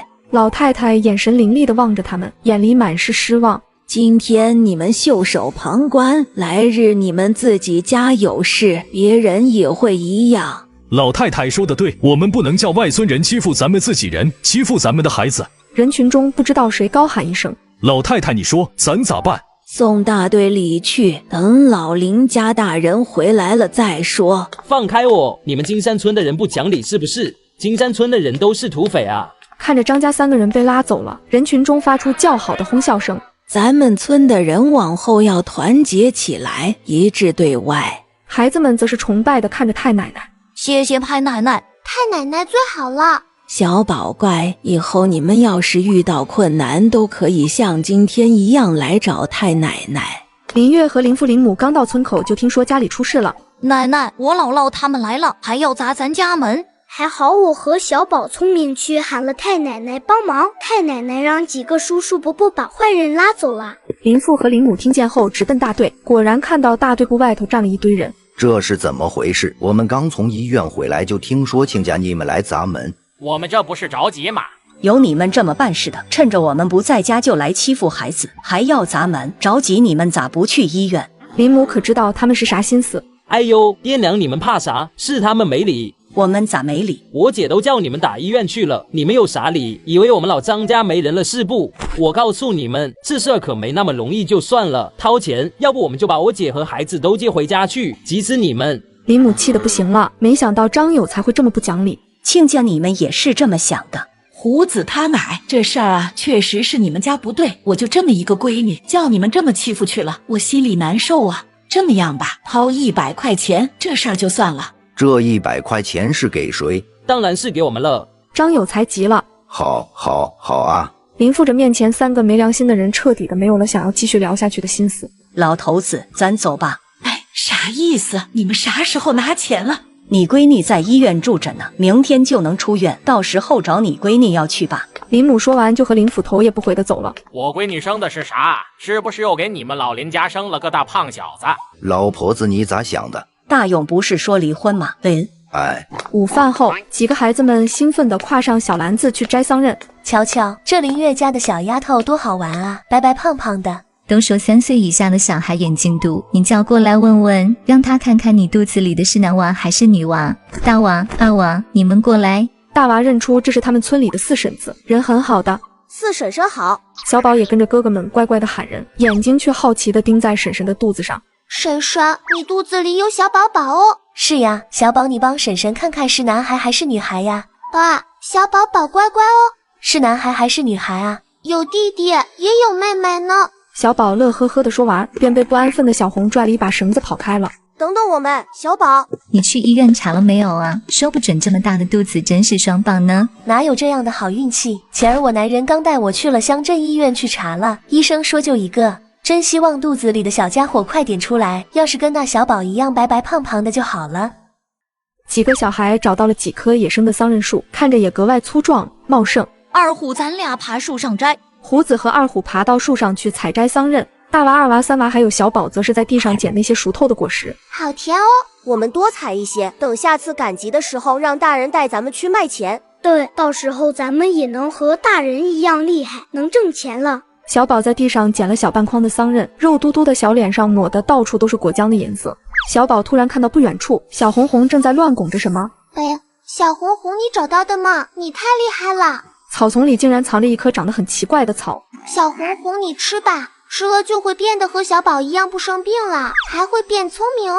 小宝，快来，这里还有好多呢。来啦！林月和林母找来的时候，几个孩子已经摘了2筐了。大娃、二娃、三娃他们的小篮子里也都满满当当的了。姥姥、妈妈，我们想等赶集的时候带去卖钱。要不说咱们大娃聪明呢。爹，到时候要是卖了钱，就给你们零花钱。到时候我们都去赶集。你和虎子都得去上学，今天都应该给你们送学校去的。哥哥，小宝帮你们卖。那好吧。次日，张桂枝出院回到家就开始哭丧着脸了。爹娘，你们评评理吧，大勇非要和我离婚。桂枝，我跟你爹年纪大了，这日子过不过得下去，还是你们2个人说了算。张桂枝没想到婆婆会这么说，愣了几秒后咧着嘴大声哭嚎起来。你们这不是欺负人吗？桂枝，实在是我们家没有那么大的家底，你说夫妻俩过日子，你背着大勇把家里的钱都给你娘家用了，这让大勇咋想？只许你们接济小姑子，不许我接济娘家。月儿是我妹子，是我们林家人，咋是接济？她就算在家吃喝一辈子，我林大勇都觉得合适。那我给我爹娘钱花，凭啥就不行？我跟你说不通。桂枝，你孝顺你爹娘是好事，我们从不反对。逢年过节，我甚至主动给你准备回娘家的礼，你说是不？你自己想想，出嫁这么多年，不管你生虎子还是二虎，还是现在这回，你娘家有关心你一回吗？昨天我和你爹从医院回来，满村人都看到了你娘家弟弟要拿石头砸咱们的锁，差点伤着咱家的娃娃们。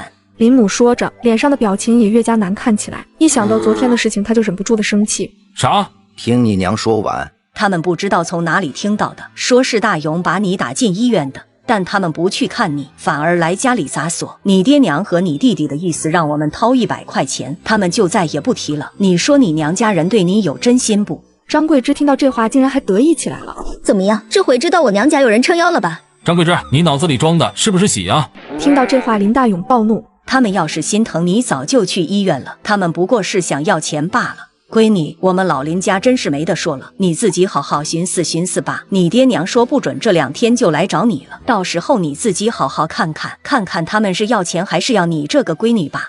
而林月则是带几个孩子来到了镇上。好多人啊，集上人多，你们千万别乱跑，要是走丢了，可就再也见不到妈妈了。啊，知道了，妈妈。3大筐桑葚摆出来，孩子们眼巴巴地站在一边，看着来回经过的路人们。怎么没人来买啊？大妹子，你们这么卖东西怎么行？你看我的，来哦，刚蒸好的热窝头，3毛钱2个了，快来买呀！同志，你这窝头给我来4个。哎，好嘞，看到了吧？卖东西啊，脸皮子厚。谢谢大姐。林月学着卖窝头大姐的样子，鼓起勇气朝着人群喊道：“新鲜采摘的桑葚，好吃又便宜，5毛钱2斤。在大点上，好吃的桑葚，大家快来，5毛钱2斤了。同志，能尝尝不？可以，不甜不要钱。叔叔，甜不甜？甜。同志，给我来2斤。好的。同志，你这几个娃娃真俊啊，尤其这小胖丫真招人稀罕。林月低头看到按着身高排成一排默契星星眼的仔仔们，也忍不住笑了。妈妈，我们帮你卖好吃的桑葚啦，好好吃的果果哦，大家快来买。哎呦，这小娃娃长得好看，你的桑葚咋卖呀？要这么多钱，2斤哦。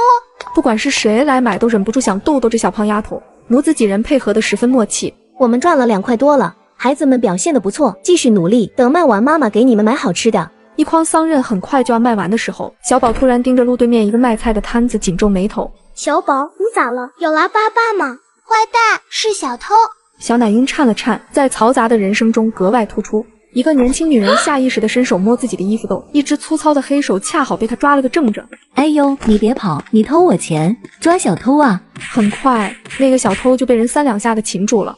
女人走到林月的摊位前，小朋友，谢谢你，要不是你勇敢地喊出来，阿姨的钱就被丢了。你也是见义勇为的小英雄。小宝，阿姨来表扬你了，你要说话呀。小宝不是英雄。同志，你这里还有多少斤？帮我称一称，我都要了。没关系的，我家孩子也只是喊了一声，同志你不要放在心上。同志，你误会了，我其实是红星幼儿园的副园长，我叫李云，今天就是出来帮食堂采买的。这些桑葚营养价值很高，给孩子们吃非常合适。听到李云的话，林月惊喜极了。同志，我这还有30多斤，你确定都要吗？我确定，就是得麻烦你们帮我送到幼儿园去了。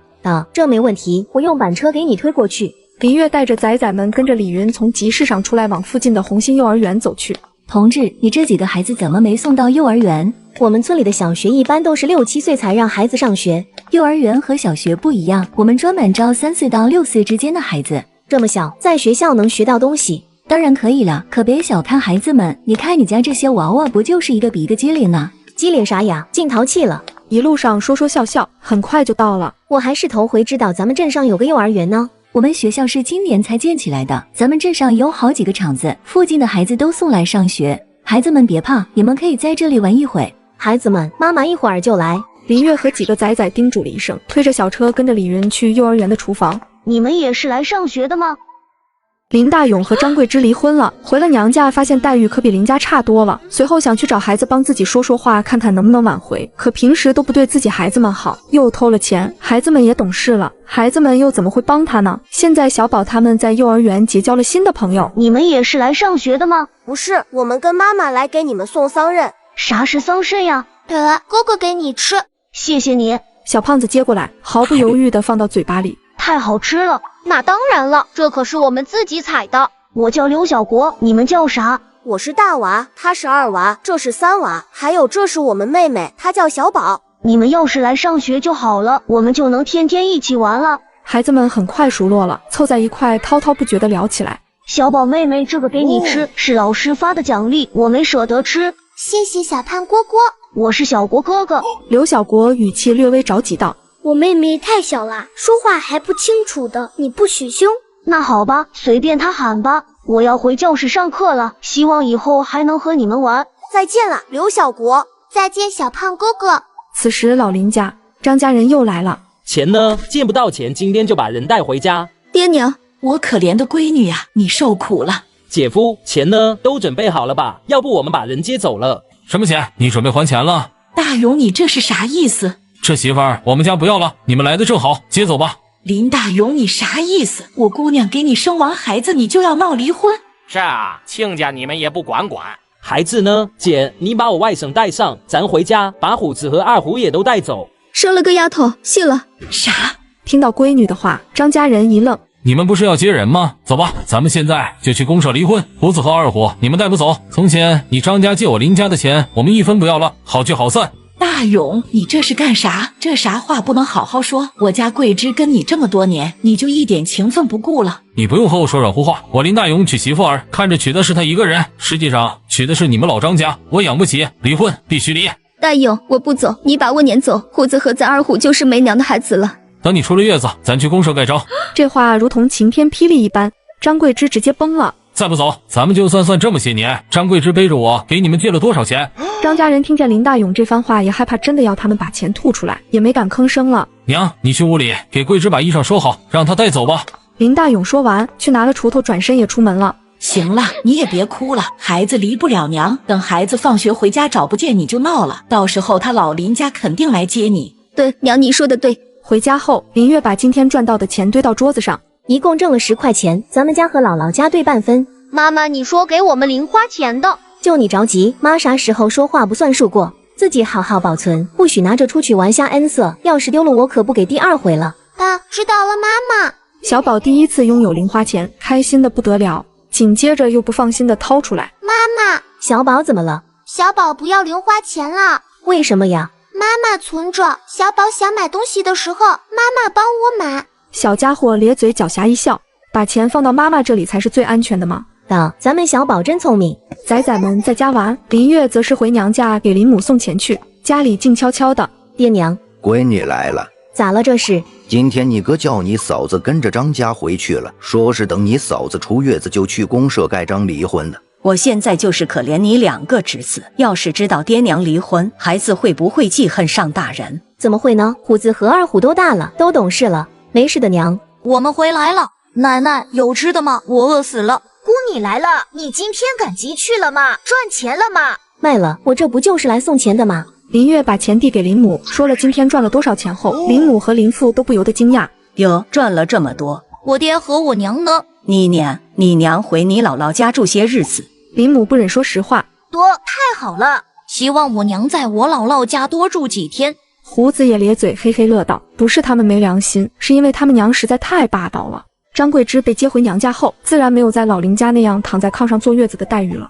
有才，挑水去。咋又让我去啊？家里那么多人呢，你让我姐去呗。听到这话，张桂枝的弟媳妇王小凤冷冷接道：总不能啥活不干就等着吃吧？我去挑水。这都几天了，林大勇这回真铁了心了。这可不行，家里都穷成啥样了？再说现在村里都传得多难听了，离婚的大姑姐住在家里，以后我儿子都够呛娶媳妇了。我赶明去找胡子去，好几天了，2个孩子只准想娘，让孩子使劲闹，我就不信林大勇不心疼孩子。对，能，明天你带上我姐，叫她和孩子们好好说说。行。次日，张母和张桂枝就步行找到了胡子2人的学校。娘，姥姥，娘，你们咋来学校了？胡子、二虎想娘了吧？想了。傻孩子，你们咋想的？你得叫你爹和你爷爷奶奶都知道你们想你们娘了才行。为啥？你们不想要你们娘回家了，到时候你们就是没娘的孩子了。龙，你让我娘把偷家里的钱都拿回来不就行了？要不是你天天问我娘要钱，我爹娘也不能吵架。臭小子，你咋说话的？我看你就是没良心。我和我弟在家都挺好的，你不用惦记。我知道你做错事了，你要是不改正，我和弟弟就算想你也不想让你回来。胡子定定地看向他们娘说道：这个9岁的孩子已经能知道分清好坏了。胡子，你说啥？村里人都说我爹跟你要离婚，我问我爹了，我爹说要是不离婚，我老我舅他们以后就会和我和二虎的血。娘，二虎不想背舅舅他们吸血，不想把好吃的都拿到姥姥家去了。2个孩子的话像是把刀一样扎在张桂枝心上，张母的脸难看极了。林家这群丧良心的居然教孩子这些话。我们回去上课了。胡子和弟弟依依不舍地看着他们娘说道，他们想不明白为啥在他们娘的心里，姥姥舅舅这些人要比他们重要。娘，要不你把钱还我吧，我回去和大勇好好说说，我不想离婚。杀千刀的小蹄子，你问我要啥钱？你要逼死你娘是不？张桂枝听到他娘的话有些傻眼。娘，你怎么这么说呢？你当时说借钱，说以后会给我的。你个没良心的，给家里出一份力都嫌多是不？出点钱不是应该的。娘，现在大勇都要和我离婚了，你咋能这么对我呢？跟你离婚还不是你自己没出息？我早就跟你说了，让你一结婚就把钱都攥到你手里，别让你那个婆婆当家。娘，算我求你了行不？你把钱还给我。滚，白眼狼！你敢问你亲娘老子要钱，我是白养你了。这一刻，张桂枝彻底的陷入绝望之中。张桂枝一个人不知不觉的就走在了回老林家的路上。有认识的乡亲看到张桂枝跟他说话，他都像是听不见似的。爹，释怀静静。小宝蹲在地头正无聊呢，一抬头就看到张桂枝愣愣的往河边走去了。张桂枝走到空无一人的河边停了脚步，她呆呆的看着河面，不知道在想什么。静静，身后突然传来小奶娃的声音。张桂枝回头看，发现是小宝。干啥？静静，你在干嘛呀？关你啥事？臭丫头，你快回家去。小宝不臭的，我妈妈每天都给我洗澡澡哦。静静，你闻。张桂枝低头看着还没有自己腿长的小奶团子，莫名觉得这小丫头似乎也没有那么惹人讨厌了。季季，胡子哥哥还有二胡哥哥都很想你。妈妈说知错就改还是好宝宝，等你改正错误，大家都会原谅你的。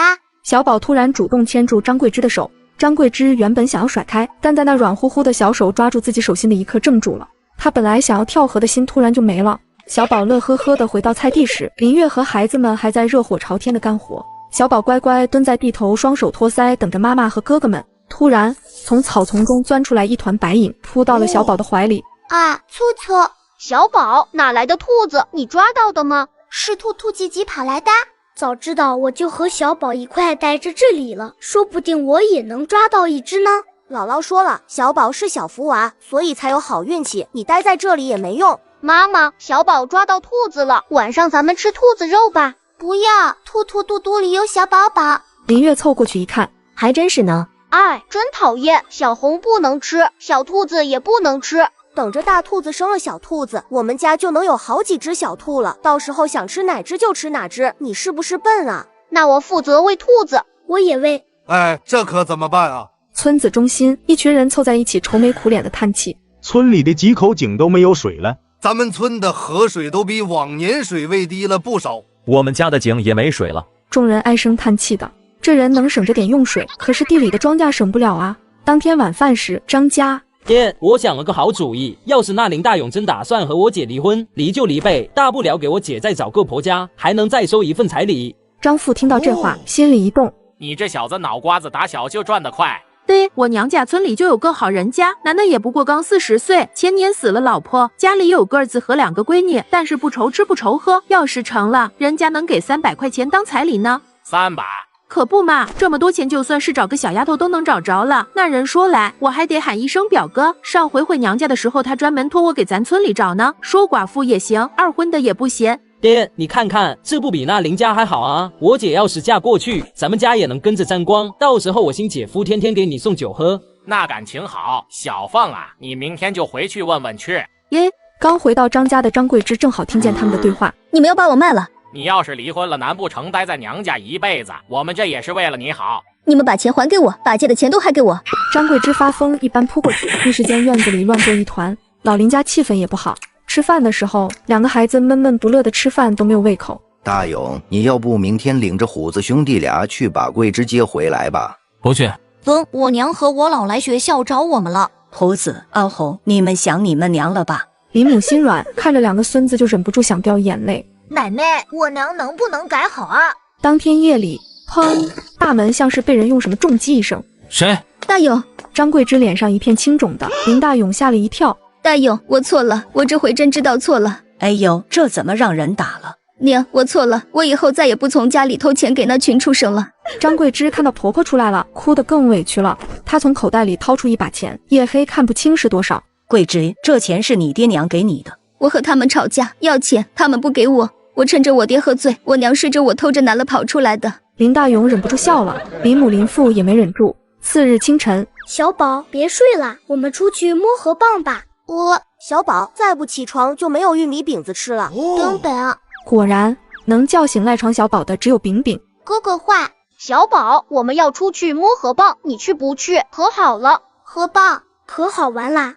那小宝要和哥哥一起去。大娃，你家猪都牵出来了，不怕跑丢了呀？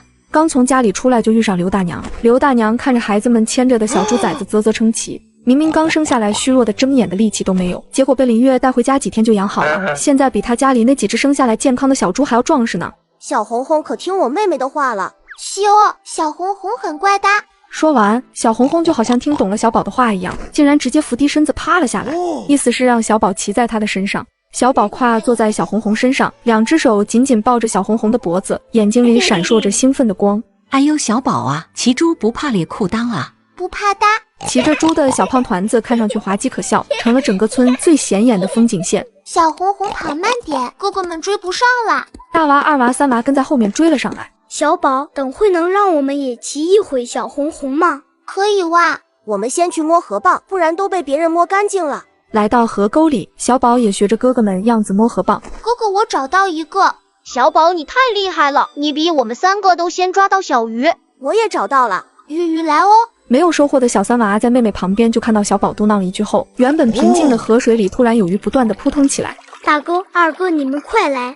好多鱼！几个仔仔根本不是摸鱼，直接升级为捡鱼了。孩子们一下午收获满满，虽然个个都抹得像泥猴一样。大娃、二娃、三娃、小宝，妈妈，我在这里。林月一言难尽地看着一个比一个像泥猴的崽子，都给我回家洗澡去。妈妈，你看，都是你们抓的。妈妈，我们厉不厉害呀？厉害，走吧，我们回家了。小宝突然顿住，小红红不见了，小红红不见了，小红红去哪里了？妈妈，这是小红红的绳子，小红红肯定是被人偷走了。大妈妈，我刚才看咱村牛大海拽着头小猪往他家走了。一个村民冲林月好心说道。对，知道了，谢谢大娘。快去吧，要不那无赖再给杀了吃了。妈妈，我们去救小红红。大娃、二娃、三娃，你们去把鱼送回家。三娃，你去找舅舅来帮忙，我带小宝先去找小猪。那牛大海是无赖，但欺软怕硬，要是他哥来了，牛大海指定不敢犯浑。好的，妈妈。牛大海，林月牵着小宝到了牛大海家门外，没有直接进去。谁啊？院子里传来男人凶巴巴的声音。妈妈，小红叫了。哟，月儿妹子，你咋来了？找你大海哥有事啊？有人看到我家猪叫你牵走了。谁说的？竟然污蔑我！哼，小红红就是在你家，我都听到了。月妹子，这就是你捡回家的小丫头，真不讨人喜。要我说，你不如把她交给我，我给她找个好人家，到时候换了钱，咱们一人一半。哎呀呀，妈的！牛大海的话没说完，小宝就气呼呼地扑了过去，一口咬在牛大海的手背上。你是大坏蛋，你妈妈才卖你呢！哼！臭丫头，招喜啊你！你干啥？你今天要是敢打我闺女一下，我让我爹我哥都来给你家砸了，你信不？听到林月的话，牛大海抬起的手还是老老实实的放下了。他打小就怕林大勇。妹子，你说你从哪捡的小笔玩意？嘴巴放干净点，你拽回家那只猪是我家的，你现在赶紧给我牵出来。你咋证明是你家的猪？分明是我家的小猪跑出去了。你胡说，我都听到了，是小红红的声音。听到小红红的惨叫声，小宝心疼坏了。林月气愤极了，正要往院子里闯的时候，孩子们回来了。妈妈，三娃跑过来，后面跟着大娃、二娃，还有张桂枝。嫂子，你咋来了？爹娘跟你哥都去地里干活没在家，我一听说就跟着三娃来了。张桂枝大步走过来，嘴里骂骂咧咧的一把就将牛大海推到了墙根。牛大海，你个生孩子！你快点把我妹子家的猪还回来，不然我今天非得叫你知道我的厉害。妹子，你带孩子进去看看，是咱家猪不？但林月顾不上问别的，带着孩子们进院子把小红红解救出来。你偷鸡摸狗也不看看是谁家的，你一个大男人又手又脚的欺负女人和孩子，你都不怕你家祖宗半夜都得从坟子里爬出来找你索命？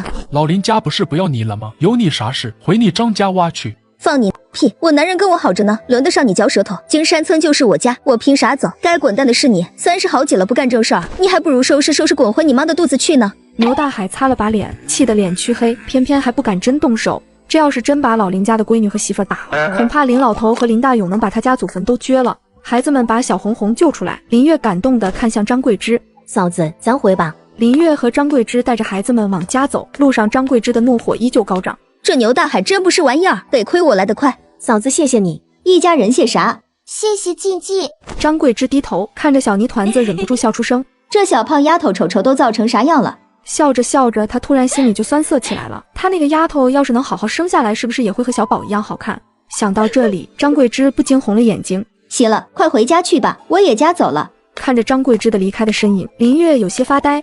她怎么觉得嫂子好像变了呢？镜子咋了？脸上还受伤了，我就打她了。别胡说，快点回家了。给孩子们都洗完澡，换上衣服，天都要黑了。大娃、三娃，你们去把这些鱼给姥姥家送去。二娃，你去喊老太太来咱家吃饭。妈，我不敢去。有啥不敢去的？妈妈，你让小宝和我一起去吧。太奶奶喜欢小宝，肯定就不批评我了。小宝去太奶奶家，你去不？去哇去哇。二娃，你领好小宝。知道了，知道啦。Don't you want me like I want you, baby? Don't you need me like I need you now? See tomorrow, but tonight go crazy. All you gotta do is just meet me at the 아빠즈 아빠즈 아빠즈 아빠즈 아빠즈 아빠즈 两个孩子蹦蹦 QQ 的一边二重唱，配合得很是默契。太奶奶，小宝来啦！是小宝来了。是我呀，太奶奶。你们两个小家伙咋来了？天都要黑了还乱跑，回家叫你们娘打屁股。太奶奶，是我妈妈让喊你去家里吃饭。太奶奶就不去了，二娃领着妹妹快回去吃饭吧。不要！你这丫头怎么不听太奶奶的话了？太奶奶去嘛去嘛，我和哥哥们抓到好多鱼，妈妈做饭很好吃的。二娃站在旁边不敢吭声，觉得他妹胆子真大。这要是他这样和太奶奶耍赖，恐怕太奶奶得拧他的耳朵了。哎呀，太奶奶跟小宝去吃饭。大娃和弟弟提着鱼到门口，正好碰上放学回来的胡子和二虎。大娃，你们去摸鱼了？我们抓到了好多，还有田螺和河蚌呢。大娃、三娃来了。姥姥，镜子。大娃、三娃，你们咋拿了这么多鱼？我们家还有呢。饭就好了，你们吃了饭再回去吧，到时候让你们舅送回去。镜子，谢谢你今天帮我们救小红红。林母听到这话不禁奇怪，她看向儿媳妇。桂枝，大娃说的啥意思？没事娘，就是咱村那个牛大还把大娃家的猪偷啊，三娃来找大勇帮忙，你们不在家，我就去了。林母欣慰地看着儿媳妇，多亏桂枝你在家，走，咱晚上也加个菜，把鱼炖了给你补补身子。月丫头，饭马上就好了，您坐着，和孩子们玩会儿。我们找石头把河蚌砸开吧，万一能找出宝贝呢？小宝，你手气好，你帮我选一个。小宝也很乐于参与，他蹲在大盆跟前，认真地摸摸每一个河蚌，然后选了一个最大的。小宝来，太奶奶抱着。小宝乖乖地坐在太奶奶膝盖上，看着哥哥们卖力地砸河蚌。我的河蚌里有珍珠，1颗、2颗、3颗。我的也好啦。三娃他的河蚌里啥也没有，小三娃不高兴，为啥每次都是他的运气最差？小宝，你帮我再选一个，哥哥给你。三娃这回信心十足，再次卖力地砸起河蚌。哇！你敢信吗？小宝有预知能力，预知哪里有野鸡蛋捡，还预知二虎哥哥今天会受伤。咱们来瞧瞧。啊，二娃你咋了？砸着手了？我发财了，哈哈哈！吓你妈一跳，一惊一乍的。二娃叔叔，你这个有多少珍珠？1、21、12。哇，二娃你开出来12颗，多亏了小宝，我就说小宝的运气好吧。小宝的手气好。很快7、8个河蚌就都开完了，竟然开出了20多颗珍珠呢。妈妈送给你。林月感动坏了，独自带娃所有的辛苦在这一刻都觉不着了。林月觉得这一刻自己就是最幸福的母亲。金山村今天学校不上课，胡子和二虎不上学。哥哥，我们去那里。小宝突然指着不远处的一片林子冲几个哥哥大声说道：小宝，那里不好玩，除了树就是树。我们带你去河沟摸小虾，到时候让我奶奶给咱们用油一炸，可好吃了。不要，小宝要去那里玩。要不二虎哥你们去摸虾，我们带小宝去那里玩一会就去找你们。好吧。二哥哥，你不要去。小宝突然皱起小眉头，伸手紧紧地拉住二虎的胳膊不让他走。小宝很少这么任性。小宝你听话，等哥给你抓好多小鱼小虾回来。小宝还有我们陪你玩呀。可惜二虎哥哥今天……算啦，小宝不可以说出来，希望二虎哥哥伤得轻一点。孩子们到了小宝说的那片小树林，到处都光溜溜的。小宝，这里啥也没有，我们来这里干嘛？哥哥，这里有好吃的。哪里有好吃的？小宝，你不会让我们啃树皮吧？二娃笑嘻嘻地逗小宝，小宝才不搭理二锅嘞，他背着小手得意地往前走，扒拉开一堆杂草，竟然从里面找到了好多野鸡蛋。是鸡蛋。哇，小宝你怎么知道这里有鸡蛋的？小宝没骗哥哥吧？这么多鸡蛋呢，三娃你脱衣服。为啥老是脱我的衣服？你吃不吃鸡蛋？吃。一共10多个鸡蛋呢，孩子们小心翼翼地用衣服包好，大娃抱在怀里。大哥，那里还有3个呢，为啥不拿走？以前姥爷教我的，留上几个，下回野鸡还会在这里下蛋。大娃就说道，他想等过几天就又能来捡一次鸡蛋了。小宝，你怎么知道这里有鸡蛋？小宝听到的，我听到鸡妈妈下蛋了。小宝，你又胡说八道了。二娃撇撇嘴，一点都不相信小宝的话。三娃却不一样，眼睛里冒着期待的光。小宝，那你能带我们抓到野鸡吗？我想吃肉，等抓到了，鸡腿都给你吃。你真把小宝当小神仙了。上回山上小宝抓到野鸡是运气好，姥姥都说了，野鸡跑得可快了，打人都不容易。二娃的话还没说完呢，从灌木丛中飞出一只扑着翅膀的野鸡，二娃的声音戛然而止。三娃瞪大眼睛，看到那只野鸡突然飞出来，这一刻他的心里，小宝就是小神仙。妈妈呀，我妹妹真的是小仙女。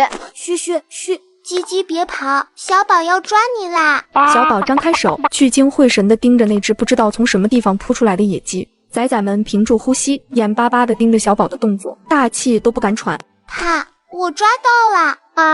小宝，从今天开始你不是我妹妹，你是小神仙，我给你磕一个。哥哥，你有点吓人。妈妈说了，不许在外面胡说八道。二娃三娃，你们可都管好嘴。咱家小宝就是运气好，不许说那些有的没的，要不别怪我揍你们。知道，我肯定不会和别人乱说的。我也不说，说了的是小狗。咱们回家，妈妈肯定开心坏了。可我们回家了。哎呦，这骑着猪咋又报上计了？这是野鸡吧？大娃，你们几个小家伙逮到的。是啊，我妹妹抓到的，厉害吧？小宝抓到的，真是个小福娃娃。小宝啊，叫叔摸摸你的小胖手，待会儿叔也去上山看看能不能抓到野鸡。戴草帽的男人感叹一声，然后就要过来摸小宝的手。大娃、二娃、三娃鼓着凶巴巴的脸挡着妹妹，不让男人凑近，因为这男人不是旁人，正是陈三。大娃他们都还没忘记呢，陈三媳妇儿欺负过小宝。真是奇了，这小丫头怎么就这么有福气呢？从被林月捡回家，你们瞅瞅她家天天有好事。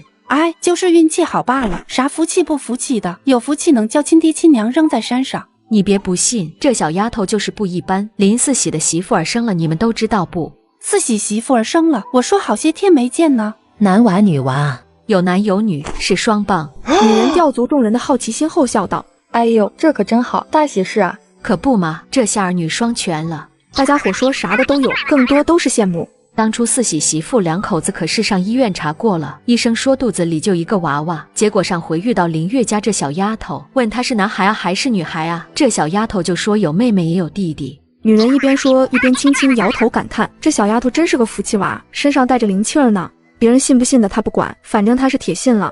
仔仔们回家，把野鸡和鸡蛋都放到林月面前。林月深深吸了口气，知道是他家小宝的福气又一次发动了。妈妈，鸡腿都是小宝的，我们都不吃。妈妈，做好肉肉能不能给二虎哥哥送一碗？这是小宝抓到的野鸡，当然小宝说了算呀。丹丹，对了，我们还没去找胡子哥他们呢。妈妈，我们出去玩啦。一路上小宝都紧绷着小脸，没说话。小宝，你怎么不开心啊？三娃细心的发现了，他牵着小宝的手问道。小宝摇摇头，不可以说的，不然会受惩罚的。孩子们到河沟边的时候，就看到一个大人背着二虎往老林家跑。二虎的脸惨白，不停地叫着，他的脚还一直往下滴答血呢。二虎哥，你的脚怎么了？二虎下河沟的时候不小心被断掉的木枝子把脚给扎透了。你们这些小屁孩就是不听大人的话。昨天那么多人去摸鱼，早就抓干净了，里头就剩下石头和树杈子了。我疼啊！我是不是要洗了？呜呜呜！二虎哥，你坚持住。这咋整啊？二和啊，这得送医院，快点！大勇，你背上二虎跟我走。我的娘啊，咋这么多血？我家二虎不能成瘸子吧？娘啊，变成瘸子以后咋娶媳妇啊？胡说啥呢？快点呸呸呸！二虎哥哥很快就会好的，不会变瘸瘸。林母听到小宝的话，眼睛一亮。小宝，你快点多说几遍，你多说几遍，我这心里就放心了。大娃、二娃带着小宝回家，一进门就把二虎受伤的事情告诉妈妈了。以后没有大人在，你们也不能去河沟玩，看看多危险啊！知道了，妈妈。我去你们姥姥家一趟送鸡肉，你们自己先吃饭。林月端着鸡肉，盯着月色往家的方向走，在半路上就遇到了背着二虎回家的林大勇和林父两人。二虎咋样了？这皮小子这回可得老实些日子了，大夫说没啥事，勤换药就行。刚才孩子们回来给我说，我还吓了一跳呢。姑，你炖的啥这么香？就属你鼻子灵。林父看着稍微恢复了点精气神的孙子，不禁笑起来。他这会儿也稍微放心了一些。这是家里孩子们今天捡回来一只野鸡，我炖完了端来些给你们也尝尝，正好咱二虎受伤了也能补补。孩子们都在家呢，正好爹大哥你们带回去趁热吃吧，我也回家吃饭了。哎，妹子，你回家锁好门哈。转过天，正在灶屋里忙活着做饭呢，就有人上门来了。大娃吗？做饭呢。春梅嫂子来了，快上屋里坐。这是从家里刚摘的黄瓜，你留着给孩子们吃。这怎么好意思呢？我不能要。嫂子，你家也有孩子，你带回去给家里娃娃吃。妈妈，谁来了？是你们春梅大娘来了。大娘好。好孩子，拿着吃。小宝拿着小黄瓜，再看看堆着一脸笑容的大娘，他迷茫地看向妈妈。嫂子，你有啥事？是这，大妹子你也不是外人，我不怕你笑话。我听村里人都说你家小丫头好福气，那四喜媳妇儿让你家小宝一说都生了双胞胎，我想着。嫂子，你误会了，四喜媳妇儿是真的自己怀上可双胞胎，我家小宝只是碰巧说中了。是，但说中了也厉害啊！你也知道我这么多年就生了2个丫头，我就是来找你家小宝问问，看我啥时候能再生个儿子。嫂子，你这是病急乱投医，我家小宝3岁都不到，你拿他当小神婆了。小宝不要当神婆。听到林月的话，春梅脸上的表情有些尴尬。嫂子，这生孩子的事情急不来，男孩女孩也不是咱能说了算的呀。好不容易把春梅嫂子哄走，林月才松了口气，家里就又有人上门了。大娃妈，你看，我专门让我家那口子从供销社里买的点心给你家孩子吃。豆娃娘，你这是干啥？是这，我家豆娃从小身体就不好，他年纪跟你家小宝差不多大，我想着能不能叫你家小宝多跟我家豆娃玩玩。他也是听村里人们都说林月家的小宝是个特别有福气的孩子，所以豆娃娘想着能不能让豆娃和小宝多玩玩，万一也能沾点福气呢。豆娃是早产的孩子，一出生就那么小一点，所以给起了个豆娃的名字。这有啥的？你还只当专门拿东西来，点心你待会儿带回家，以后空了带着孩子来我家找小宝玩就是了。小宝，以后让婶婶带着豆娃来找你玩好不好？我家豆娃给啥都不爱吃，成天吃饭都得我跟在屁股后头追着喂。正好我们吃早饭呢，豆娃娘你也顺便喂你家豆娃吃点。我妈妈做饭可好吃啦，给你吃饼饼。小宝看着豆娃，觉得他可真瘦呀，于是很大方的把自己手上的玉米饼分了一半给豆娃。豆娃伸手接过来，小口咬了下去。不对，要大口吃饭才香呢，你看我。豆娃呆呆看着小宝手里的饼，再看看自己手里的饼饼。下一秒，你咬我的饼饼干嘛？豆娃娘走的时候满脸通红，因为他家豆娃在林月家竟然一顿吃了2个玉米饼泡鸡汤。临走的时候，林月还要把点心让豆娃娘带回去，这就是专门拿来给你家娃娃吃的。再说我家豆娃刚才都在你家吃饭了，大娃妈你就别和我客气了。娘，我下次还来找小宝吃饭。那咱下次也做了好吃的，拿去找小宝一块吃。上午我要去地里泼粪，你们都乖乖的。妈妈，我也给你帮忙。还有我也去。我们都去干活。孩子们纷纷追上妈妈，要和妈妈一块去菜地里干活。泼粪可臭了，你们不怕？我们不怕，我们给妈妈帮忙。行吧，那咱们一块去菜地。1、2、3、4、5，上山打老虎。老虎没吃我还要吃它。孩子们唱着歌，跟着妈妈往菜地的方向走。小宝突然皱巴起小脸，大声说道：“妈妈，是坏姨。”林月不解地顺着小宝的手指看过去，原来是苏青青。苏青青拎着一兜子东西，跟着一个推着自行车的胖男人从村口往家走。自行车后座上还坐着一个胖乎乎的小男孩，这估计就是她的丈夫和继子了。村口的人看到苏青青回来了，都很是惊讶。呀，青青，你这是回娘家呀？这是你男人，一看就是个当干部的吧？苏青青听着村里人对她的夸赞，心里很是享受。孩子们，我们走。这不是林月吗？林月，你怎么见了我就要急着走啊？哼，咱们什么时候关系好到可以见面叙旧了？哎呦，这什么味啊！林月，你也就配在乡下挑大粪了。你当初嫁给张平的时候，没想过你会有一天过上这样的日子吧？你没挑粪过，劳动人民最光荣，你不懂吗？你别在我面前提这个名字，尤其是当着我孩子的面。小宝、大娃、二娃、三娃是你们啊？是刘小国、小胖蝈蝈。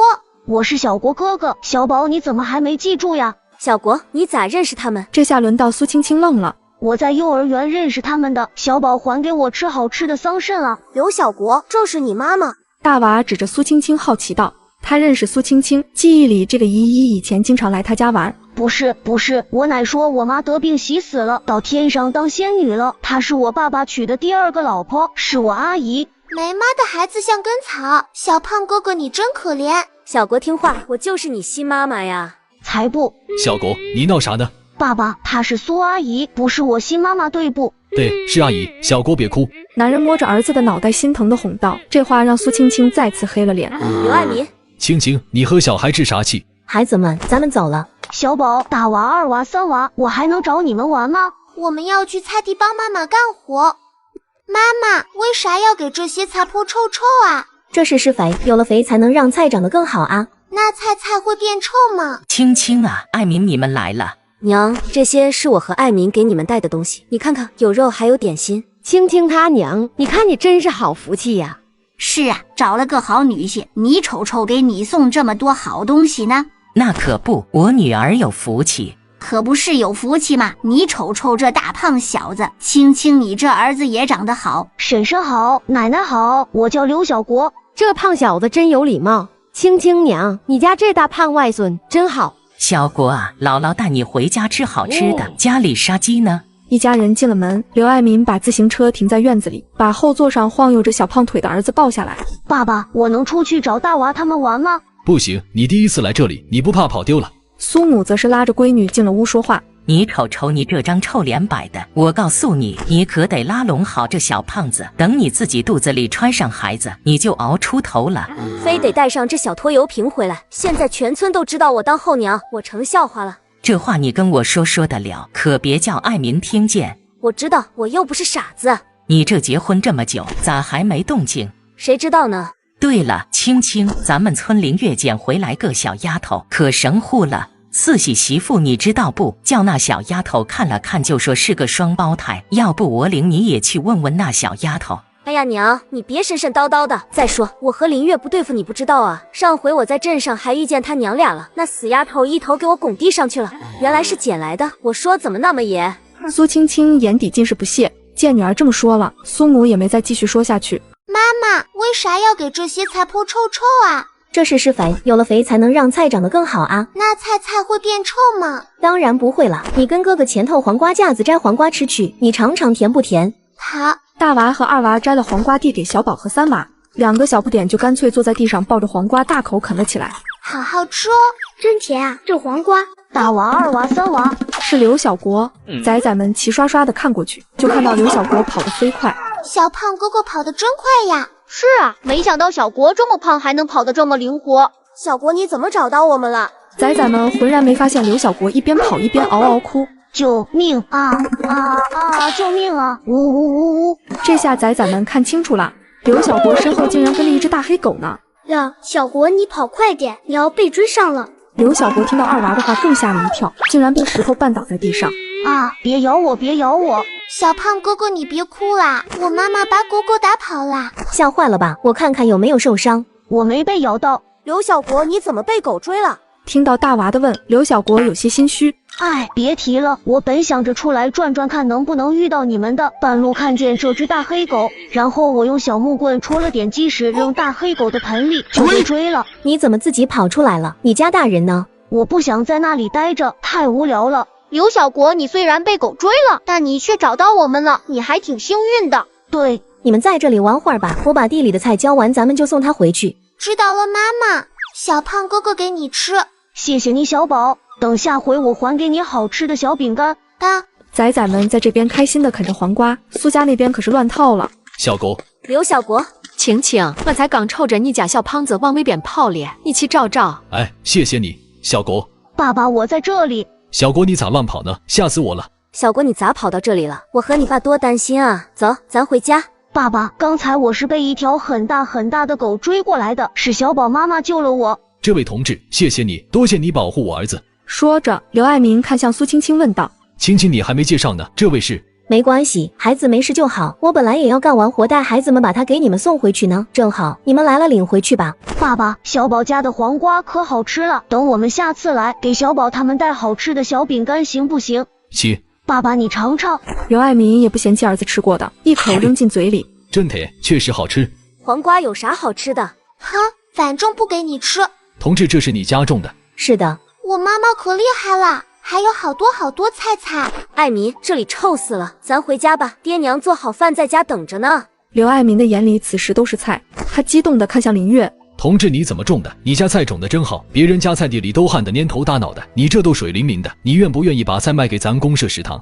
听到刘爱民的话，不光林月愣了，就连苏青青也惊了。爱民，你说啥呢？青青，你看这些菜长得多好啊！村里最不缺的就是菜地，回头问问爹娘，大家伙肯定争着把菜送来。咱们这一路上你不也看到了？别说菜了，就连庄稼都旱得不行，好不容易遇上这么新鲜的菜，你拦我干啥？我没。一旁的刘小国像是明白了什么似的，突然大声问道：“苏阿姨，你是不是不喜欢小宝妈妈呀？”“是啊，坏姨最爱欺负我妈妈啦。”“啊，苏阿姨，你欺负小宝妈妈了？”“我没。”“哼，上回坏姨骂我妈妈，小宝和她拼啦，糖糖都丢啦。”“小宝，上次就是他骂你和妈妈呀？”“啊，就是他。”小宝用力的点头，一面冲着苏青青呲着小乳牙，摆出一副很凶的样子来。“小宝，你这样一点都不凶。”“哼。”“这青青，你和这同志是不是有什么误会啊？”“没啥，都是过去的事了。”苏青青铁青着脸，恶狠狠地瞪了林月一眼，语气不甘地说道：“你还瞪我妈妈，我看到了，揍你！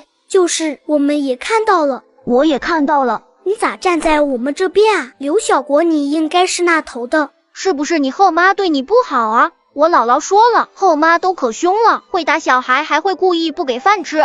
听到二娃的话，马上就要搬回家和刘爱民、苏青青同住的刘小国瞬间崩溃了。我不要后妈，我不要坏阿姨。你看，还不快点把小国带回家？小国现在被这些坏小孩教的都不认我了。小国不许哭了，你苏阿姨不是坏人。他就是。好，小国乖，别哭了。好什么好？刘爱民，你这是在告诉他我就是坏人吗？苏青青恼火道，在林月面前，她尤其觉得下不来台，转身就走了。青青，苏青青一走，刘小国瞬间也不哭了。同志，我刚刚说的事情你看行吗？你家菜地里种的这些菜，你们自己也肯定吃不完。每隔2天你送到公社去，按斤称重，我给你按市价加2分的价格行吗？林月想了想，这些青菜确实自己家吃不完。他本来还想等赶集的时候推到集市上卖呢，现在直接卖给公社食堂倒是省心了，而且价格也不便宜，这样家里等于多了一份稳定收入。那行，我明天开始去公社送第1趟菜，你看行吗？太好了，你明天来到食堂找不到我人，就报我名字，他们就知道了。小狗，咱们走了。等下次你们去镇上找我玩，我给你们吃好吃的小饼干。次日天刚刚亮，林月就推着小车轻手轻脚的出门去菜地了。虽然天才刚亮，但是村里的小路上已经有来来往往下地干活的人了，见了林月都朝着他热情打招呼，这让林月觉得很是不自在。毕竟自从张平回城后，村里人看他的眼神就都变了。可是现在自从小宝来家里后，村里这些人看他的眼神又不一样了。等他推着满满一车的菜回家时，孩子们也都起床了。妈妈，我看看是哪个小懒虫还不起来，是不是要让妈妈揍屁股了？小宝这就起来哦，妈妈不许揍小宝屁股。大兔子生小兔子了，小宝想不想去看看生了几只小兔子？呀，小宝要看，穿好鞋子才能去。兔兔呢？小宝，你把小兔子吓到了，真丑啊，像小老鼠。太好了，以后我们家有4只兔子了。等养大了，我们想吃哪只就吃哪只。吃过早饭，林月准备推着满满一车菜去公社食堂送菜了。临出发前，他不放心地看着站成一排的4个崽崽。可以去姥姥家玩，不许上山下河的，我赏5钱就回来了。妈妈，我会看好哥哥们的。小宝，是我们看好你。村里来来往往的人很多，看到林月推着一车子都是刚摘的新鲜蔬菜，都不禁惊了。林月，你家菜怎么长得这么好？就是，我家种的菜一比可差远了。多施肥多浇水，我家孩子拉屎都往地里跑。你这是推着菜上哪呀？昨天遇着苏青青夫妻俩，让我送点菜到公社食堂，不和你们说了，我得赶紧去了。这林月到底是厉害，日子真就让她一个女人家的撑起来了。啥呀？那是他运气好，捡回来一个福娃。你瞅瞅，啥好事都是他家的，可不是吗？现在小宝可是村里小有名气的福娃娃，不管谁见了都想逗他说几句，沾沾好福气。小宝，你看看婶婶肚子里是男孩女孩？小宝，你看看我啥时候还能生娃？小宝，你看看这小弟弟以后长大了能不能有出息？一群人围着小宝，左一句右一句的话，把小宝吓得小脸不吭声。都走开，你们吓着我妹妹了。让开，都走开！干啥呢？都围着我家孩子干啥？林母看着小宝被一堆人围着，林母恼了，一堆大人欺负小娃娃。林家嫂子，这你误会了，我们就是稀罕孩子。稀罕孩子就罢了，我瞅着你们一个个就跟要吃小孩似的。我告诉你们，小宝这孩子是有福气，谁对他好，他就忘谁。要是对小宝不好，那就算天天凑跟前儿也不管用。小宝，来姥姥这。小宝哒哒跑到姥姥身后，小脸学着林母的样子盘起来。有姥姥撑腰，他就不怕了。走，跟姥姥回家。小宝吓坏了吧？大娃，你们妈妈上哪了？大娃见姥姥问，便一五一十的说了。林母也替闺女高兴。走，跟姥姥回家找你们二虎哥玩去。老爷，小宝来啦！哎呦，是咱们小宝来了，快让老爷抱抱。老爷的胡子招我啦！小乖乖，听话，你去找哥哥们上一边玩会儿，老爷给咱小宝做个小木马玩。他一高兴就打算给小宝做个玩具。林父可是当地小有名气的木匠，老林家的这些孩子从小最不缺的就是玩具了。老爷是大好人。林父被小宝这么一夸，瞬间更有动力了。孩子们在院子里，突然一道怯懦的声音吸引了所有人的目光。三奶奶，四妮来了。三奶奶，我奶说问你家借点盐。四妮是林父二哥的小孙女，林父在家排行老三，大哥年轻的时候闹饥荒饿死了，现在就剩下林老二和林父林老三了。怎么又来借东西？思妮，你回去问问你奶奶，上回来借的2根大葱，还有上次借的3头蒜都啥时候还？听到张桂枝的话，思妮瞬间抽抽搭搭的开始掉豆子了。哼，爱哭鬼！行了，别哭了，虎子娘，你去给包一点去，省得这丫头回去还得挨打。见婆婆都这么说了，张桂枝也就没再吭声，转身去灶屋拿盐。那好了，可就这一回了，我家东西又不是大风刮来的。看到林思妮走远了，林母看向院子里一心做木活的林父，你这二哥二嫂真是行，成天让孩子来咱家要东西。年轻时候就爱占便宜，你这又不是不知道，大不了下次的你再来，你不给不就行了？我还不是看那孩子可怜，要是来要东西，我们不给，回家少不得挨骂挨打。林月卖菜回家，见孩子们没再见，便往老林家找。妈妈，你回来了。闺女，我听孩子们说你去镇上送菜了。是啊，这不是巧了。昨天苏青青领着她丈夫回村，看到我种的菜不错，就让我每隔2天送一次。这是好事啊，就是那个苏青青从前不是。林母听到这话虽然高兴，但还是忍不住担心。没事，我直接把菜送到公社食堂去，和苏青青没啥关系。张桂枝端了留好的饭菜出来，语气不大自然地说道：家里还有饭呢，你吃点吧，刚才孩子们都吃饱了。还是我嫂子疼我。妈妈，我们出去玩啦。大娃二娃，你们要紧看好小宝哈，别再叫人围着当猴似的。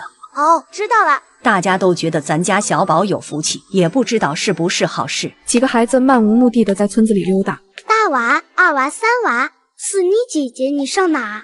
林思妮背着个小竹筐，从头到脚的用一种奇怪的眼神打量小宝。你就是我月姑姑捡回家的小孩。我不是野孩子，我是我妈妈的小孩。可是大家都说你是被捡回来的野小孩。思妮，你胡说啥？小宝才不是野孩子。可是村里人都这么说呀。他们说啥你就信啥，他们叫你去吃屎你吃不吃。二娃也抱着胳膊凶巴巴的替小宝抱不平，林思妮就更委屈了，嘴巴下瘪，眼睛也耷拉着一副马上要哭出来的样子。我又没说啥，你们就凶我。思妮姐姐，你别哭了，你以后别说小宝是野孩子，我哥哥就不凶你了。是哇，是哇，我哥哥都很疼我的。思妮姐姐，以后我们一起玩。真的吗？以后我和你们一起玩。好吧，那你不许哭鼻子，我们可不想跟哭鼻子的人玩。大娃不情愿地答应了。好，小宝，你的衣服可真好看啊！这是我妈妈给我做的，我妈妈手可巧啦。林思妮听到小宝的话，心里忍不住浮起酸涩。她身上穿的都是哥哥姐姐剩下来的旧衣服，可是小孩长得很快，做新衣服很快就穿不上啦，多可惜呀！我妈妈还会给我做的，我哥哥们也有的，我妈妈可好啦。小宝虎头虎脑的又说道，然后又把话扯到夸自己的好妈妈了。林思妮听到这话，心里更不开心了。真无聊，我们去哪玩啊？我知道有个地方有蜂窝，我们可以打下来吃蜂蜜。蜂蜜太好了，蜂蜜比糖还甜呢。小宝要吃蜂蜜。小宝听到好吃的瞬间眼睛透光了，于是几个孩子便兴冲冲的跟着林思妮去找蜂窝了。一会儿打蜂窝的时候，大妮你和小宝躲起来，别被蜜蜂蛰到。好。小宝，你千万别乱跑，不然蜜蜂蛰到你可疼啦。万一被蜜蜂蛰到怎么办啊？我们用东西护住脑袋不就行了？几个孩子里，二娃胆子是最大的一个孩子，想到马上就有甜甜的蜂蜜了，二娃可不想就这么放弃。大妮，把你的筐子给我，大哥你和3娃也躲起来，我来打蜂窝。哥哥小心点。小宝和思妮蹲在一处草丛里，露出一点点脑袋。你们躲好，等我把蜂窝打下来，我就跑。到时候我把蜜蜂引开，你们抱着蜂窝跑。好，二娃你也小心。哥哥加油啊！砰，掉了！二娃你快跑！大娃藏在草丛中，激动地喊道。崽崽们都为二娃提心吊胆的。二娃扔了手上的棍子，撒丫子就跑。小宝躲在草丛里，突然被人从背后用力推了一把。拍呀！小宝呆呆地趴在地上，看向林思妮，然后小脸涨红，气呼呼地喊道：大坏蛋！小宝小心啊！小宝你快跑啊！原本追二娃的蜂群在看到小宝从草堆中摔出来后，竟然改了方向，直直地逼着小宝的方向去了。小宝看到蜂群嗡嗡朝着自己过来了，小家伙撅着嘴紧皱着眉头，他突然迈着小短腿噔噔噔跑向林思妮。叫你推我！小宝气坏了，他没想到思妮姐姐会突然在背后用力推自己出去，还踹他屁股了。你别过来啊！哈，坏蛋，大臭蛋，小宝拼啦！小宝才不吃亏嘞，他要打回来。小宝嘴里嗷嗷喊着，奶凶奶凶的追在身后。林思妮惨叫一声，摔在地上。突然，小短腿不断的倒腾着离地。小胖团子发现自己竟然双脚离地了。啥？小宝，你去护他干啥？呜呜，救命啊！救命！疼啊！林思妮一个人躺在地上，被蜜蜂蛰得哇哇大叫。好沉啊！我们有蜂蜜吃了，我们快点带走，不然蜜蜂一会儿回来了。仔仔们抬着重重的蜂窝往家跑。小宝，以后你离那个林思妮远一点，他们家都没有好人。对，还有你三娃。不远处，林思妮还在嗷嗷惨叫，大娃他们就看到有几个大人往那边去了。走吧，咱们回家，以后不跟他玩。爸，我再也不和他玩啦！哈！一进门，看到那么大一个蜂窝被孩子们搬回家了，大人们都吓了一大跳。我的老天爷啊！你们咋这么大胆子？妈妈，小宝怎么了？思妮姐姐不对，是坏蛋姐姐，她踢我，还踹我屁股。哎呦，还真是，这思妮咋回事？怎么欺负比她小的孩子啊？就是，思妮太坏了，我们没想到她会故意害小宝。以后你们都别跟他玩了，这孩子真是心术不正。思妮呢？这事儿可不能这么算了。对，我也去。孩子们都热血沸腾的跟在大人身后准备去找思妮，还没出门呢就被拦下来了。杀千刀的大勇娘，你瞅瞅，我家四妮被弄成啥样了？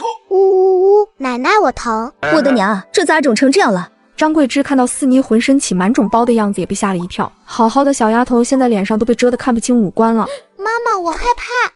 我家四妮回家说和你家几个小孩去戳蜂窝，怎么你家几个孩子都没事，偏我家四妮被蛰成这样，还有蜂蜜呢？你们故意独吞是不？二嫂，你说话别太难听，你知道事儿是咋回事不？你家孩子仗着人多欺负我家四妮一个人呗，怎么我家四妮一个人被蜜蜂蛰成这样？你家这几个臭崽子搬着蜂窝就走了？是四妮故意推我妹妹，她被蛰活该。你来的正好，我们也正要去你家里分说。你家四妮小年纪真是恶毒，故意把我家小宝推出去，存着害人的心思，结果反被蜜蜂蛰了，这是活该。三奶奶，我不是故意嘟，有蜜蜂窝吓了一跳才把小包碰到的。哼，那你还踹我妹妹屁股干啥？你说你不是故意的傻子才信，上面还有你的鞋印，不信咱们比划一下就知道了。听到这话，林思妮吓得不敢吭声了，后退2步，躲在奶奶身后，哭哭啼啼的喊疼。没出息的玩意儿！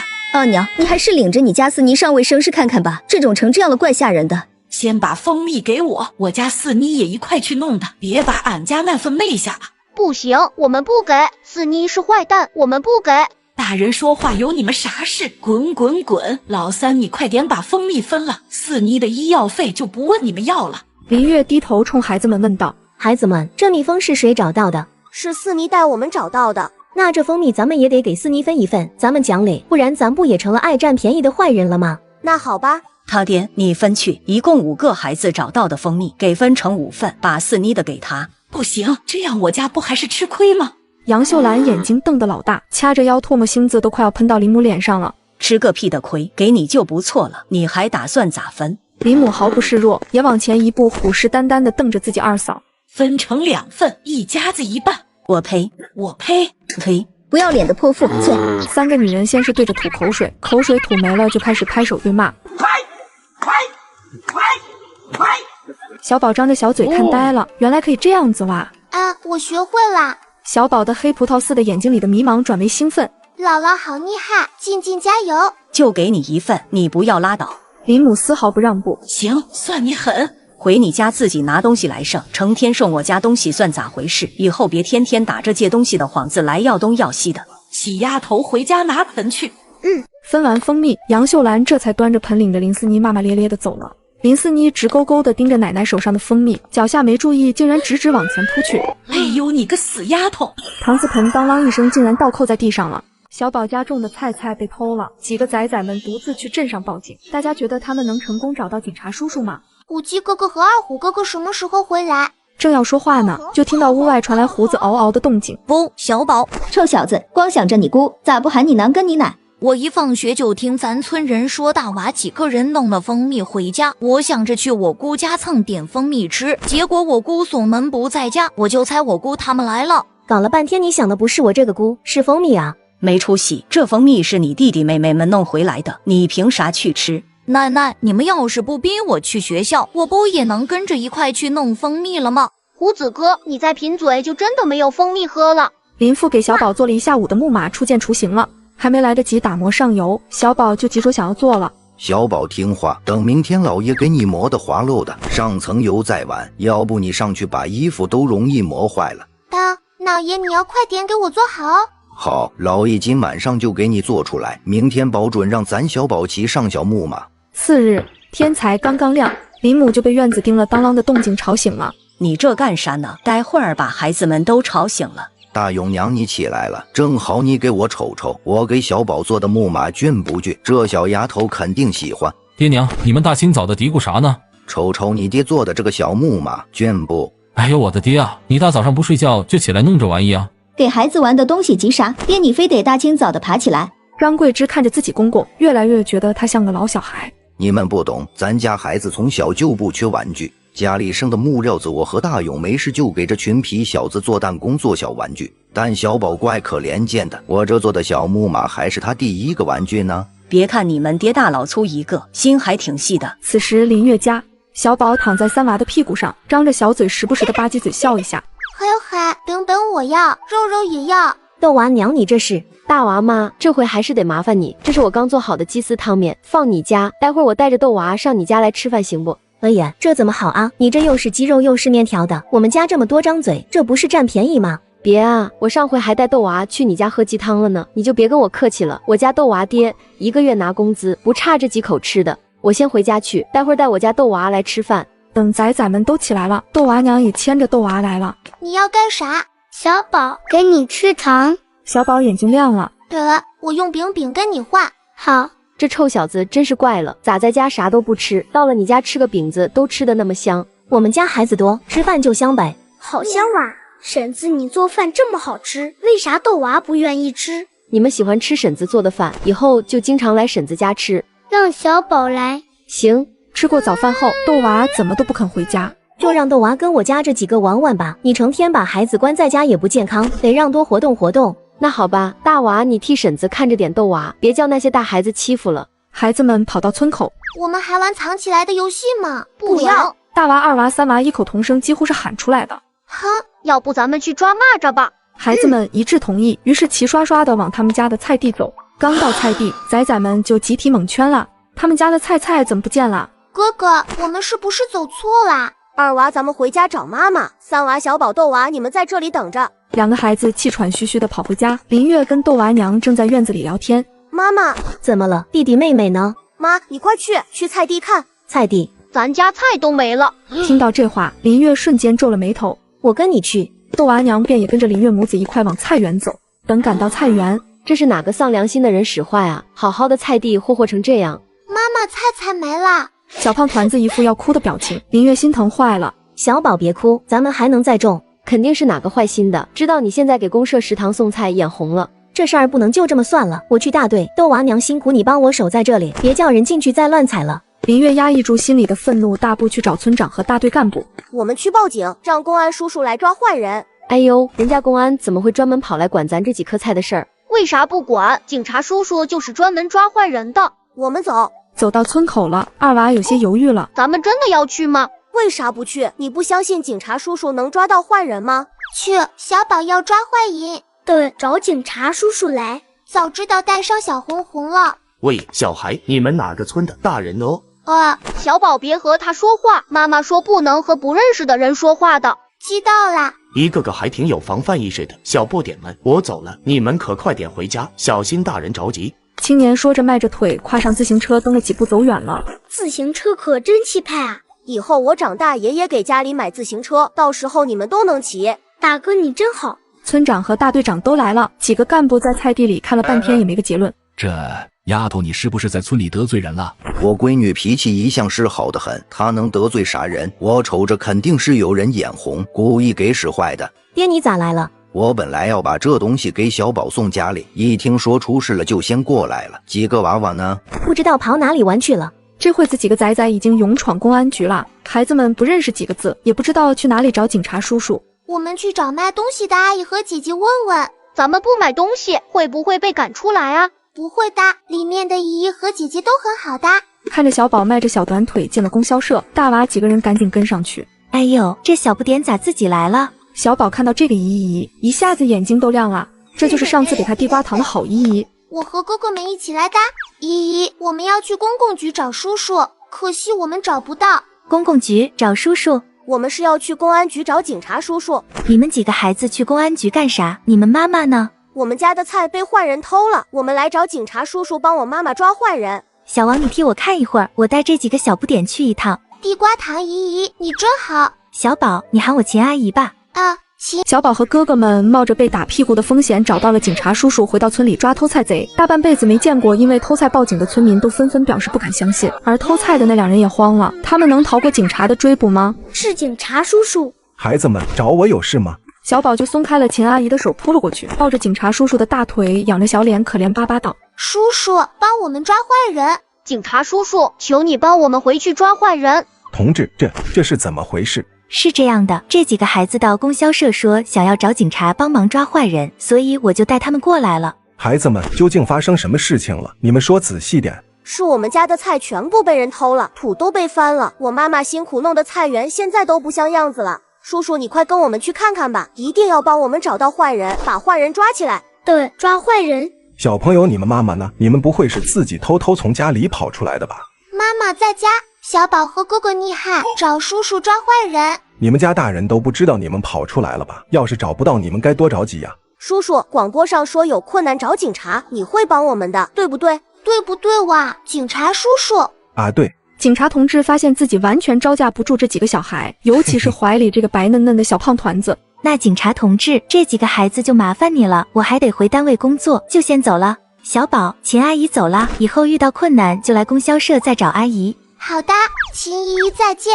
叔叔，我们走吧。好，小丫头你别急，我去找其他叔叔说一声就带你们去。哎呦，小田你咋领回来这么多孩子？这个小胖娃长得真俊。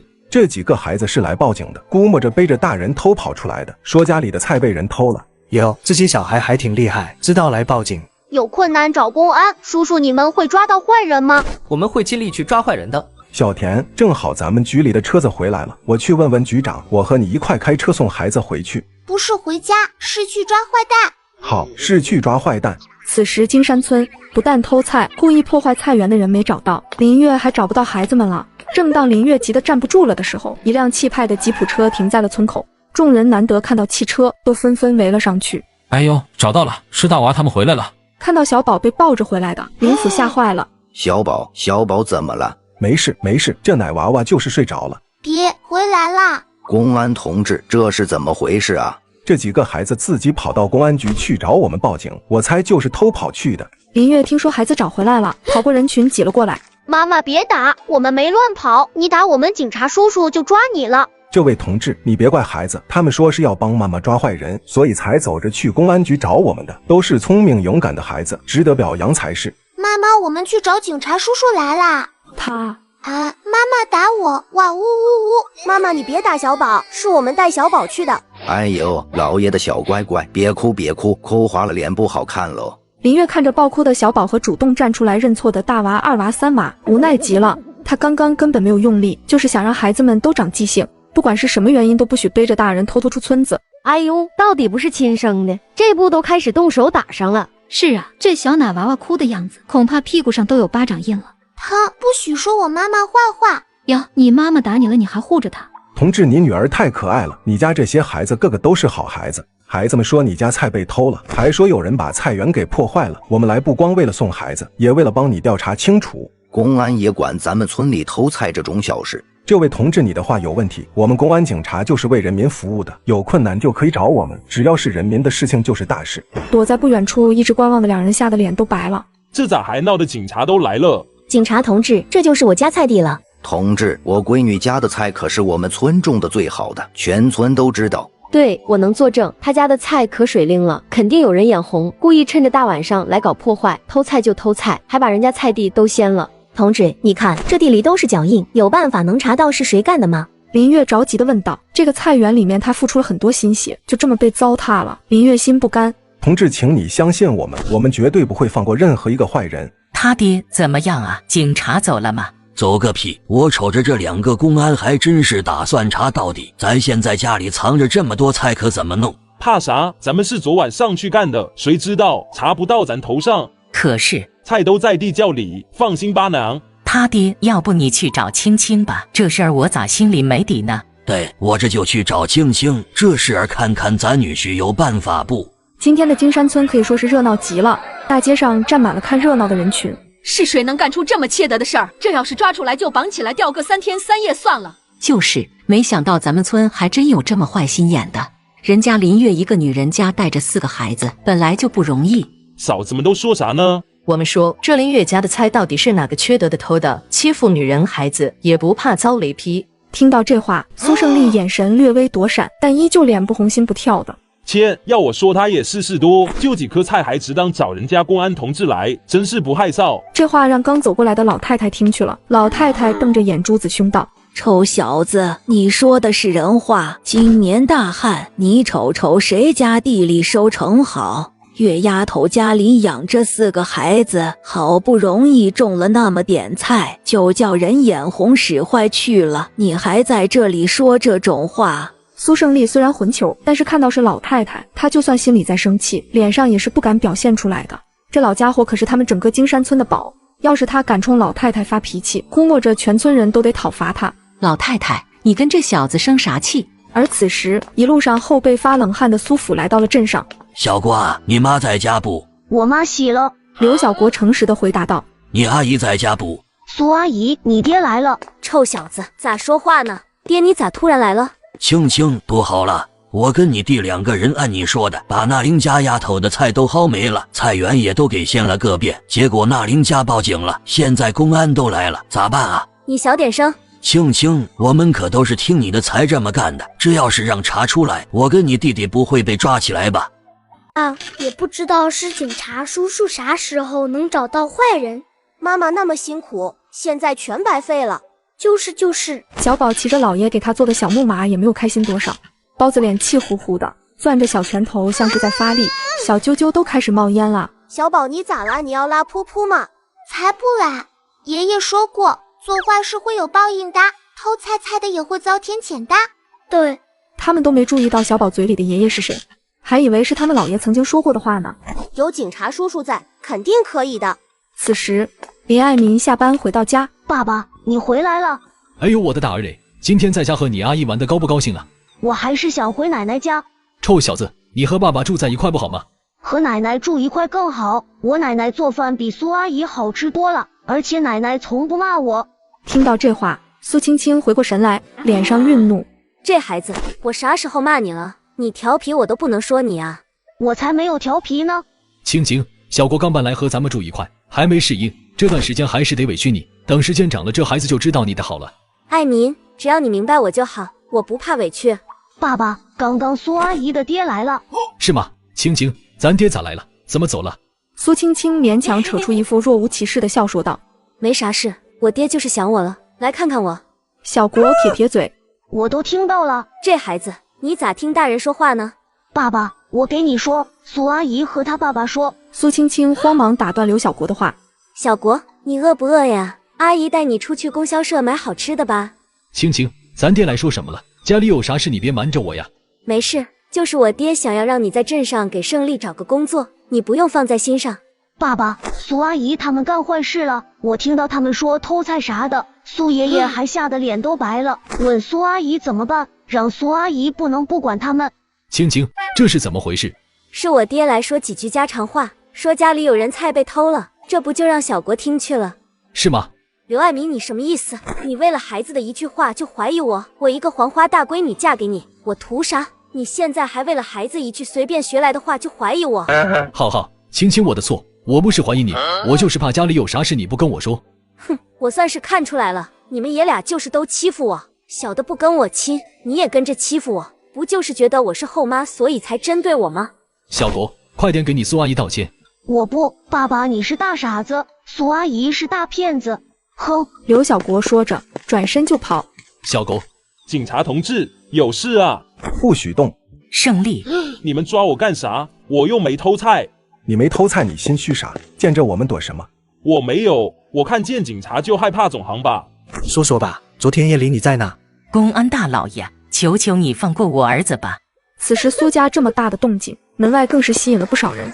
这是苏胜利干的，他平时就流里流气的，你别说，还真是可能。不过是苏胜利的姐夫亲口要林月家的菜，这苏胜利还这么干图啥呀？这不是打他姐夫的脸吗？切，你们是不是忘了？杀！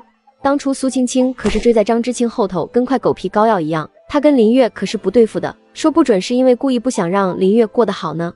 你要这么说，还真是。这苏青青和林月那么不对付，现在他那个当领导的男人来了，要收林月家种的菜，难保苏家会从中使坏。几个村干部听到动静也都赶来苏家，还有好事的去给林月还有老林家也都报信了。这苏家嫂子，警察都来了，你们到底干没干这事儿？倒是说啊！你们没有证据，凭啥说是我？你昨晚上在哪？我在家，大晚上我不在家睡觉，我干啥？那你今天干啥去了？我今天一天就在家，刚才出去逛了逛，村里好些人都看到了，我去大街上看热闹还有错了。听到这话，张公安忍不住冷笑。好啊，那你鞋子上的这些泥是哪来的？此话一出，人们这才注意到苏胜利的那双解放鞋，鞋底沾了好多黑色的泥。全村只有林月家的菜园里的土地湿润，是黑土。哎呦，还真的是苏胜利干的。都是庄户人，成天下地干活，鞋上有泥再正常不过了，这能说明啥？说明你蠢。林母掐着腰瞪着还在撒泼死不认账的苏母。你家苏胜利就是个二流子，咱们村谁不知道，还指望他下地干活？我呸！你自己掰着手指头数数，从前生产队集体劳动的时候，你这宝贝儿子去过几回？胜利。这时候一头大汗的苏父也回来了。快看，苏胜利他爹的鞋也是你，真不要脸！就是，快点把他们抓走，这时节谁家都不好过，他们竟然还去偷菜，咱们以后可得小心了，晚上也都去自己家地里瞅瞅。哼，坏蛋，还我们家的菜！我们没偷菜，你们这是在冤枉人。我知道菜在哪里。小宝骑着小红红，奶凶奶凶的大声说道：“小红红，去！”小红红最后锁定了苏家院子角落里用干草盖住的一片地方，不停地哼唧着去刨这块地方。菜就在这里。这下苏家人彻底的死心了，这是他们家的地窖，除了他们自己家人知道，其他人都不知。偷来的菜也全都藏在了地窖里。最后苏父跟苏胜利被公安同志带上车去公安局了。林月带着几个孩子回家的路上，孩子们叽叽喳喳地讨论着，也不知道警察叔叔会怎么惩罚他们。把他们关在小黑屋，永远不让回家。哼，要是我就拿小皮鞭狠狠抽他。小宝，要是你想怎么惩罚坏蛋？啊，不让他们吃饼饼。小宝，你这算是啥惩罚呀？要我说就一点饭都不给他们吃。次日一大早，刘爱民家就来了警察。警察同志有事吗？你是苏青青？啊，我是。怎么了？老爷爷挑了一个最大的烤土豆给小宝吃，小宝还了一个奇怪的小红果给爷爷吃。老爷爷吃完后身体会怎样呢？怎么了？昨天金山村发生一起偷菜破坏人民财产事件，嫌疑人苏胜利父子已经被拘留，他们已经承认是苏青青教唆，现在苏青青需要跟我们回去接受调查。刘爱民愣住了。青青，这是怎么回事？爱民，你救救我，我可以解释的，你相信我。事情很快调查清楚，苏胜利父子在苏青青的挑唆下，趁着黑夜没人的时候去把林月家的菜全部偷走，还故意破坏了菜园，为的就是让林月失去给食堂送菜的机会。公公叔叔，你们来啦！小宝，是公安叔叔。同志，事情都调查清楚了，的确是苏青青之事。林月其实昨晚上就猜出来，如果是苏家故意使坏，但背后必定是有苏青青的指使。苏胜利父子已经被我们拘留了半个月进行教育改造，这600块钱是苏家给的赔偿。之前其实是苏青青丈夫送来的，这位刘同知道是个拎得清的，知道你种菜不易，苏家这么干不光是偷了你家一茬的菜，更是让你这一季菜人都没有收成了。送走2位公安同志，林月拿着钱算是有了些许安慰。妈妈，我们重新种菜，小宝也来种。啊，咱们下午就重新去把菜园修整，重新种菜。几日后，林月家的菜园经过简单的修整，林月带着孩子们重新种了一些容易生长的菜，村里人都在背后直摇头。这一天热似一天，村里的河道都干了，家家户户喝水都靠着自己家井里那点水，谁还有功夫去种菜呀？几日后，种下去的菜种竟然真的都发芽了。妈妈，有小白白和小黑黑在，菜才会好好的。林月听到小家伙天真的话，没有当回事，低着头继续干手上的活。小白白、小黑黑，你们要保护好我家的菜哦，不然小宝就吃肉肉。说到肉，小宝舔舔嘴巴，叔叔，肉肉好不好吃哇？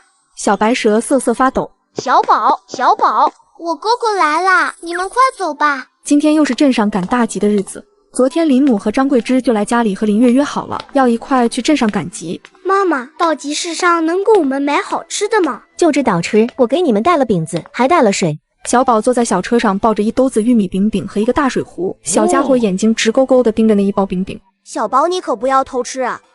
等到了村口，果然就看到林母和张桂芝带着二胡已经等着了。胡子哥哥呢？这臭小子早上爬起来就等不及了，跟着你们舅舅和姥爷早早的就先去集市上找位置摆摊去了。等到了集上，我要买麦芽糖。真没出息，你就知道吃。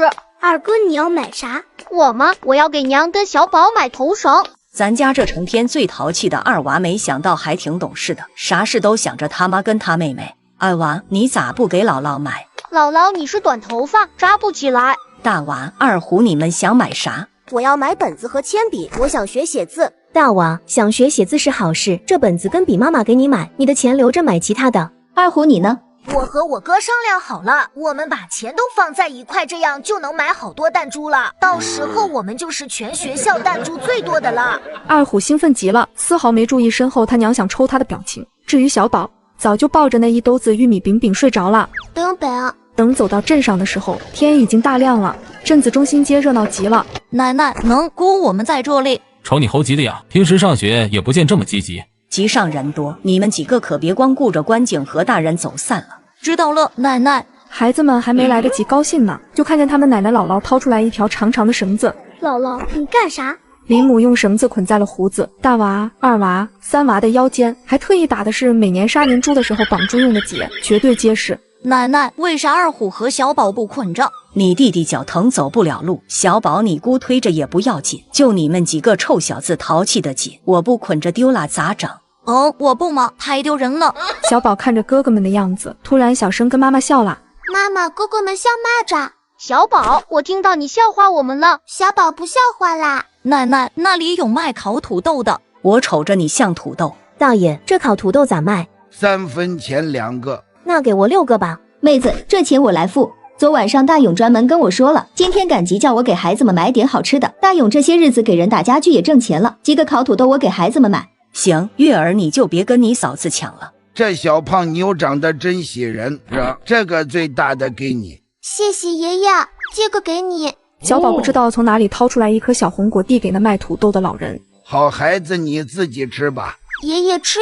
来，那谢谢小丫头喽。说着，为了哄这胖乎乎如同年画娃娃一般的小丫头，老人就真的把那颗小红果放到嘴里吃了。林母几人带着孩子们走后，那老人突然感觉自己浑身清明，原本酸痛俱沉无比的背竟然感觉舒爽了许多。哎呦，那小胖丫头，你丑，是我姑。张桂芝的弟媳妇李小凤牵着儿子也在赶集，不等李小凤喊他，狗娃就噔噔跑上前了。姑，我也吃烤土豆。看到狗娃，胡子和二虎下给赶紧护住他们手里还没啃完的烤土豆。见2个哥哥不给，狗娃做事就要去抢。奶奶救我，我不给。狗娃你干啥？我要吃烤土豆，我要吃。狗娃你想吃啥，让你娘给你买去。你虎子哥和二虎哥也只有一个，给你了，他们吃啥？我不，我就要。狗娃咋的了？谁欺负你了？你这话咋说的？我们还能欺负你家狗娃不成？大姐，你就看着你大侄子哭成这样，和我有啥关系？你家狗娃上来就抢我儿子的烤土豆，你瞅瞅，我家二虎的脚伤了还没好呢。你也不知道好好教孩子，上来就抢东西，得亏这抢的是亲戚，要是别人早一脚踹出他是屁了。好啊，张桂芝，你现在是忘了你姓啥了是不？李小凤说不过林母，她瞪着张桂芝提醒她，究竟她是张家的人，可奈何张桂芝现在完全不吃这套。要是能选，我明天就去改了姓，你快点带着你家小要饭的滚。张桂芝，你等着，等有一天你在婆家受了气，你也别想着回来。我批！我张桂芝要是再进那个狼窝一步，我都不是人。大坏蛋！你敢信吗？小宝和哥哥们再次上山挖到会跑的野菜，拿回家后把林月惊喜的竟然要宰兔兔肉吃。大坏蛋！小宝站在板车上奶凶的帮着大人一起骂道。林月看着小家伙的姿势，微微扶额，差点没绷住表情。这一幕咋这么熟悉嘞？快滚！真不要脸，想吃自己去买。独自带着孩子赶集的李小凤脸上挂不住，她黑着脸咬牙领着儿子转身就走。晶晶是好孩子，棒棒。张桂芝脸一红，她竟然被一个不到3岁的小奶娃给夸了。赶集回家到了村口，林月便跟哥嫂还有爹娘分开，带着几个崽回家了。救命啊！本来趴在小板车上昏昏欲睡打瞌睡的小宝突然迷茫地坐了起来。妈妈，有人喊救命吗？林月顿住脚步，仔细往周围看了看，确认什么都没听见。小宝，你刚刚是不是睡着了，做梦了啊？小宝，你睡觉都流口水啦。小宝做了个什么梦呀？我不记得啦。午睡过后，几个崽崽也都起来了。哥哥出去玩嘛？走，哥带你出去玩。他出去玩啦。此时下午，阳光也没有那么毒辣了，孩子们便往靠近村口的那片林子里走。小宝今天格外的开心，小短腿迈得贼快。小宝，你咋笑得这么开心啊？你走那么快干嘛？哥哥快点，走慢了就找不到了。什么找不到了？是菜菜，去晚了菜菜就不见了。走吧，小宝每次都能带着咱们找到好东西。于是几个孩子加快步子，等到了那片林子，小宝就带着哥哥们走到大树跟前的草丛中。小宝蹲下，指着一棵植物冲哥哥们开心道：没有跑掉哦。小宝，你说啥呢？草咋会跑啊？又没有长腿。哼，哥哥不信，我信，三娃不信，二哥信你。小宝伸出爪爪，开始在地上扒拉。大娃、二娃、三娃见状也赶紧蹲下来帮忙。哥哥小心点，不要把菜菜弄坏。这是啥菜呀？我咋看着就是个草？大娃心里突然一惊，上回他们在山上挖野菜的时候，小宝挖到的山参，那时候小宝好像把那根山参也喊作是菜菜来着。想到这里，大娃眼睛一亮，手上的动作就变得小心翼翼了。几个孩子脑袋凑在一块挖了好半天。哎呀，这个山参好大呀，我差点就跑掉了。小宝，这个菜菜叫啥呀？是人参哇！听到这话，二娃高兴地掐了一把三娃的脸。二哥，你干啥？没做梦，哈哈哈！咱们家又发财了。三娃也不觉得脸疼了，也学着二娃的表情嘿嘿傻笑。走，咱们回家。对了，小宝，你还能找到其他的人参吗？咱们都挖出来，以后再也不愁吃喝了，顿顿都能吃肉了。哼，二哥你太贪心啦！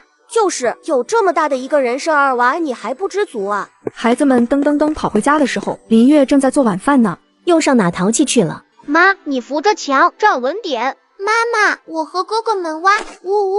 小宝的话还没说完呢，就被二娃给捂住了嘴巴。臭小子，松开你妹妹！再卖关子，我给你一杆面杖！林月看着几个孩子灰扑扑的样子，再看看一个个脸上兴奋的笑，就知道一定是小宝的福气又再次发生作用了。当当，大娃从衣服里把那一整根人参举起来，几个孩子都开心地看向他们妈妈。林月确实是需要扶一把墙。妈妈，信不信我们又能吃肉肉啦？莲，吃啥菜卷？吃肉，咱吃肉！林月激动的都有些语无伦次了。这泼天的富贵呀，他不是做梦吧？妈妈，咱晚上吃啥肉啊？林月顺手在小儿子脸上掐了一把。哎呦，妈妈，连你也掐我！妈给你们杀兔子吃。哥哥，兔肉好吃吗？好吃，比鸡肉还好吃。可惜大舅跟老爷就抓到过一次。等林月杀完兔子，天都擦黑了。四个崽崽排排坐在看他们妈妈做饭。妈妈，等做好了，能不能给太奶奶和姥姥、老爷爷送肉肉啊？小宝这么懂事，当然好呀。等会儿做好了，就让你哥哥们给送去。很快，冒着热气，香喷喷的兔子肉做好了。大娃，你给你姥姥家送去，送完就回来，别乱说话。知道了。二娃，这碗你给老太太送去。妈妈，我也要去。小宝很喜欢太奶奶的。每次跟太奶奶在一块的时候，小宝都能感觉到太奶奶身上那种强大且浓郁的功德。小仙草被有功德的人抚摸，可是会长得更快的。天快黑了，二娃，你领着妹妹慢点走。知道了，妈妈。剩下个小三娃留在家，围在桌边不停地晃悠着小腿。三娃瞪着眼睛咽了一大口口水。妈妈，咱能先吃吗？小馋猫，不行，趁着你哥哥和妹妹还没回，妈给你理理头发吧。不要，妈妈，我去找小宝一块去太奶奶家。他才不呢！妈妈每次理头发都会用碗扣在脑袋上，然后用剪子绞，每次不光扯得头皮疼，还一点都不好看。小宝和二娃、三娃从太奶奶家送完东西回家。啊，小宝你咋啦？哥哥，你们听到有人喊了吗？没有啊，我啥都没听见。三娃你呢？我也啥都没听见。三个孩子继续往家走，刚走了没几步，又是夹杂着尖叫的怒骂。放开我，你个畜生！这回三个孩子都听见了。好吓人哇！我们快点回家吧。怕啥？肯定是谁家大人在吵架呢。妈的，你敢咬我，老子弄死你信不？一道粗壮的男声传来，吓得几个孩子更是浑身一抖。是牛大海家。咱们回家吧，我害怕。走吧。孩子们快步往家走。回到家的时候，大娃已经回来了。你们咋这么慢？妈妈，我们刚刚在路上听见别人家吵架了。说了多少次了，少去看这种热闹。不是啊，妈妈，是小宝听到有人喊，然后我们就听到是上回偷咱家小红红的那个牛大海家里的声音。是啊，牛大海好像在打他媳妇儿。林月听到孩子们的话，不禁有些奇怪。这牛大海是村里出了名的二流子，打了那么多年的光棍，啥时候娶上媳妇儿了？小宝，你还没洗手呢。妈妈看不到我。馋丫头，走，妈妈带你洗手就能吃了。啊！次日一大早，妈妈待会儿要出去办点事，大娃你吃完饭带着弟弟妹妹们在家玩。我们能出去玩吗？我们保证不乱跑，就在村里玩。领好妹妹哈。几个孩子一到林子里，孩子们便四散开。几个大孩子专心想着掏鸟窝，毫无参与感的三娃跟小宝两个人觉得没意思，便在林子里到处溜达着，想要找野果子吃。小宝的肉爪爪扒拉来草堆，两个孩子没防备，被吓了一跳。哇，好可怕！爷是个姨姨。女人在人贩子手里逃掉，昏死在树林里，正好被自带福气的小宝遇上了。大家觉得小宝能帮助他逃离魔爪吗？爷是个姨姨。一个浑身是伤的女人依靠在草堆后的大树下，看上去奄奄一息的样子。哥哥，你拉我干嘛？小宝，我们还是离远点吧，袭人很可怕的。姨姨只是受伤啦，没有死哇。其他几个孩子听到三娃和小宝的声音，也都跑过来了。这是谁啊？怎么被打成这样了？不认识，好像不是咱们村的人。我们回去找大人来吧。正当大娃、二娃要往村子里跑的时候，那昏迷的女人突然醒了。姨姨醒啦！你是谁？为啥在这里？孩子们别怕，我不是坏人，我不会伤害你们的。可是姨姨，你为啥在这里哇？我是被人贩子卖到这里的，我昨晚偷偷从坏人家里跑出来的。听到女人的话，几个崽崽更害怕了。人贩子，他们都听大人说过，人贩子偷了小孩会卖到外地去，到时候就再也回不了家了。姨姨，你是大人也会被偷吗？女人苦涩一笑，她不知道该怎么和面前的小奶娃解释。小朋友，你们能告诉我这里是哪里吗？是金山村。小朋友，你们都是好孩子，帮我找公安报警，等我回家，到时候你们想吃糖，想吃什么好吃的，我都给你们买。对于才不到3岁的小宝来说，如果你答应给我好吃的糖果，那这一定是好人。对于同样还不满4岁的小三娃来说，他也是这么想的。有啦，那边有个山洞，我们把姨姨藏起来。此时，醉醺醺的牛大海趴在桌子上醒来时，下意识地往里屋走去。妈的，臭娘们！大海啊，你这是上哪？那小娘们趁我昨晚喝醉酒跑了。大海啊，你跟娘说实话，那丫头你是从哪带回来的？你可不兴干伤天害理的事。娘你就别添乱了，我花了200块钱呢，你快点给我帮忙找去。一时间，全村都听说了，这牛大海打了那么多年的光棍，竟然有媳妇儿了。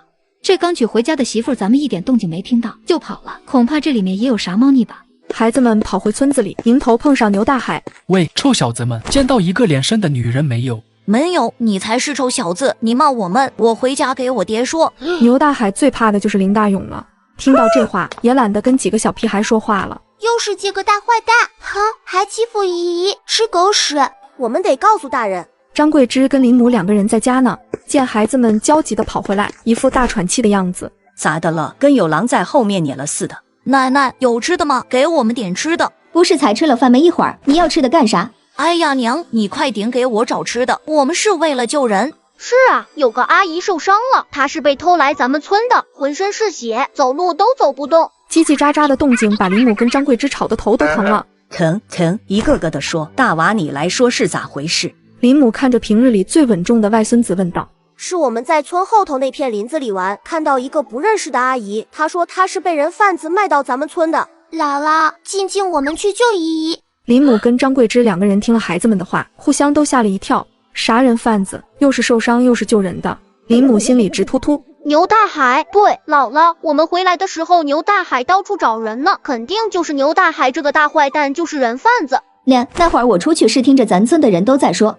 牛大海带回来个外地的媳妇儿，好了，那个阿姨现在在哪里？我们把她藏起来啦。三娃一脸骄傲，他们这可是在做大好事呢。小宝说了，这是在救人，是会有功德的。这样，虎子带我们去，大娃、二虎你们在家领着三娃跟小宝别出去了。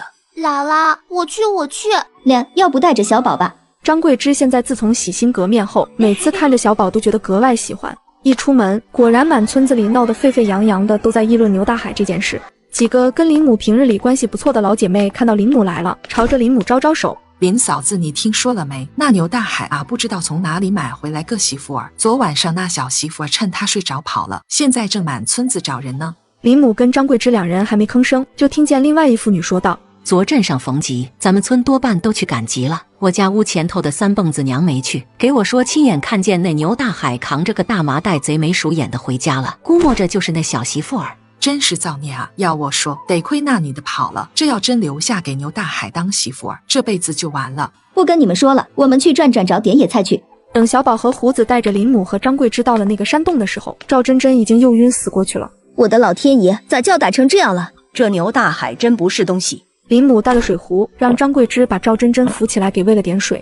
缓了好一会儿，赵真真才悠悠醒来。姨姨别怕，我姥姥和静静是好人。赵真真莫名看着这个小奶团子，就觉得心里十分踏实。她点点头，求你们，同志，求你们救我！姑娘，你别怕，我们一定帮你。同志，你叫啥？我们去帮你报警，到时候让公安来救你。我叫赵真真，我家原来是优市的，我父母工作调动搬家到这里县城，然后我从优市独自。赵真真此时如同见到救星般，拉着林母跟张桂枝一边哭一边说道：姨姨乖乖啊，不哭啦，我们会帮你找公公叔叔的。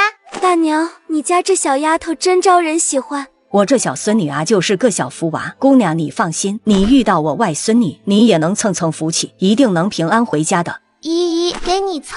小胖团子眼神清澈，把自己奶白的小脸伸了过去。现在牛大海那个玩意儿还不死心，在村子里到处找你。姑娘你还是得在这洞里躲着。张桂枝打量了一圈这个山洞，不禁也惊奇道：没想到咱京山下还能有这样的地方，这要是用来储存个粮食菜的就太合适了。是小宝林母一行人从山洞里出来，带着2个孩子往家走，还没到家就遇到了挎着篮子回来的林月。妈妈，小宝，哥哥们呢？大娃他们都在家里呢，咱们回家去说。3个女人进屋，林母跟张桂枝一人一句的把这事儿给林月又说了一遍。林月听了也觉得十分可气，这都新社会了，牛大海也太不要脸了，咱们必须帮帮这个女同志。可不嘛，得亏他命好，昨晚上跑到村后那片林子里，叫咱家娃娃们碰上了，要不真让牛大海得了手，一辈子都毁了。我合计着，警察来之前不能叫人知道那姑娘藏在哪里。那要不让大勇跟爹回家，让他们偷偷去报警，咱们表面上就当啥事都不知道。这事儿越少人知道越好，你爹跟大勇正好好的给人家干活，突然走也不好。林月紧了紧眉头，思索了半天说道：我去吧。对，妹子咱俩去。事不宜迟，林月跟张桂枝晌午饭都顾不上吃，便一块往镇上去了。同志，你们怎么来了？是遇到什么困难了吗？田公安，我们找你有重要的事情要说。几名公安按着林月跟张桂枝所说的位置，直奔村后金山山脚下去。果然顺利找到了藏在山洞里的赵真真。在赵真真的指认下，正以为自己白花了200块钱在家里喝酒消愁的牛大海被警察带上了车。赵真真在心里发誓，等见到爸爸妈妈后，一定让他们帮自己好好报答小宝一家。妈妈，人参没卖掉吗？没呢。看着崽子们一个个垂头丧气的小模样，林月反而乐了。这人参不是卖不掉，而是方神医说了，让他拿到县城大药堂里去卖。这次小宝找到的人参可是上百年的，非常珍贵。方神医还说了，就他这根人参起码能1000元以上呢。晚上妈给你们包饺子吃。医院某病房内，爸爸妈妈，我还以为再也见不到你们了。我的真真，还好你没事，妈都要吓死了。真真别怕，有爸爸在，那些人都不会轻易放过的。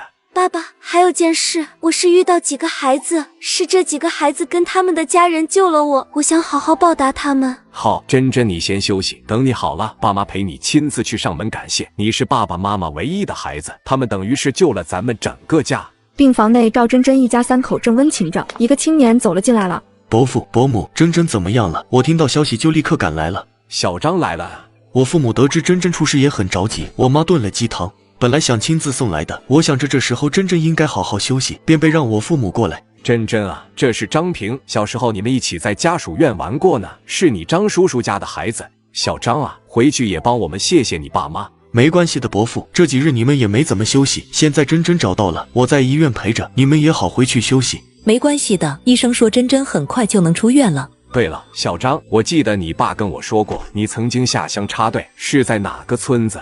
张平犹豫了一下，还是说道，脸上微微闪过一丝不自然的表情。是金山村。伯父，你怎么突然问起这个？难不成赵家是打听到了什么？不等张平多想，赵父便继续说道：真真就是被人贩子掳到金山村的，多亏了一户人家心善，这才得救。等真真身体好些，小张你能不能陪着我们一起去金山村去给那户人家当面道谢？你去插队过，对那村子一定很熟吧？张平听到这话，瞬间脸色发白，额头上一下子多了许多汗。小张你怎么流了这么多汗，脸这么白，是不是中暑了啊？伯母，我没事，我可能是刚刚骑车来的路上有点急，我就先不打扰珍珍休息了，等下次我再来看珍珍。张平呆呆地推着自行车走出医院，刚刚提起金山村，他脑子里不自觉跳出来林月的身影，那个给他生了3个孩子的女人。怎么会这么巧呢？怎么又是金山村呢？1周后，太奶奶，小宝来给你送菜啦。小宝抱着2根比他胳膊差不多长的黄瓜，身后大娃也背着个小篓子，里面装满了水灵灵的青菜。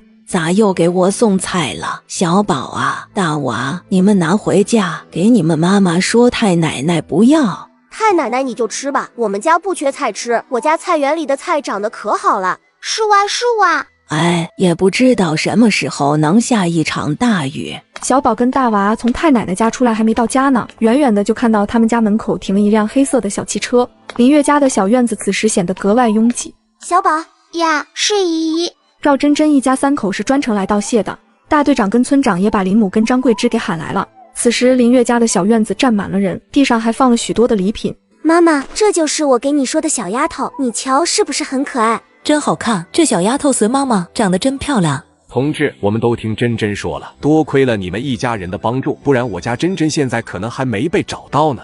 本来我们早就应该亲自上门感谢的，只是因为珍珍身体一直不好，她也想再亲自来跟你们道谢，所以我们一直到今天才来。这你们也太客气了，我们也没干啥。大娘，你千万要收下，如果我没遇到这几个孩子，如果不是你们愿意帮我报警，我可能现在已经死了。赵珍珍眼圈红红的，想起那件事还是觉得可怕。姨姨，以后你可要乖乖听话，不要乱跑啦。听着小娃娃天真无邪的话，让气氛一下子好了许多。我答应过孩子们，这些是一些糖果和吃的。这样你们来一趟也不容易，虎子娘你回家去杀鸡，咱等会儿叫这几位同志都吃些饭。赵家3口却没打算留下来麻烦这家热心肠的人，只是坐着说了几句话，便要坐车离开了。临走的时候，赵母还给几个孩子一人塞了个红包，这不能要，这也没多少钱，给孩子们个红包就当是压压惊，你们可千万别拒绝。双方推拉半天，林月跟林母几人这才松口让孩子们收下了。等赵家人离开后，此时院里围了不少人。这家人是谁呀？林嫂子是你家亲戚，穿的一个个这么阔气，还有小汽车，是啥大领导吧？跟你们有啥关系？去，都散了。姐，得啥呀？不是他差点被林家撵出去的时候了。那个年轻姑娘看着像不像那天被公安救走的那个？此时有人这么一说，众人便纷纷联想起来了。看来是老林家把这姑娘救了，所以姑娘一家回来报恩的。这是做了好事不留名啊！是啊，人群后面平日里跟牛大海关系最好的几个二流子也听到了。原来是老林家害的大海。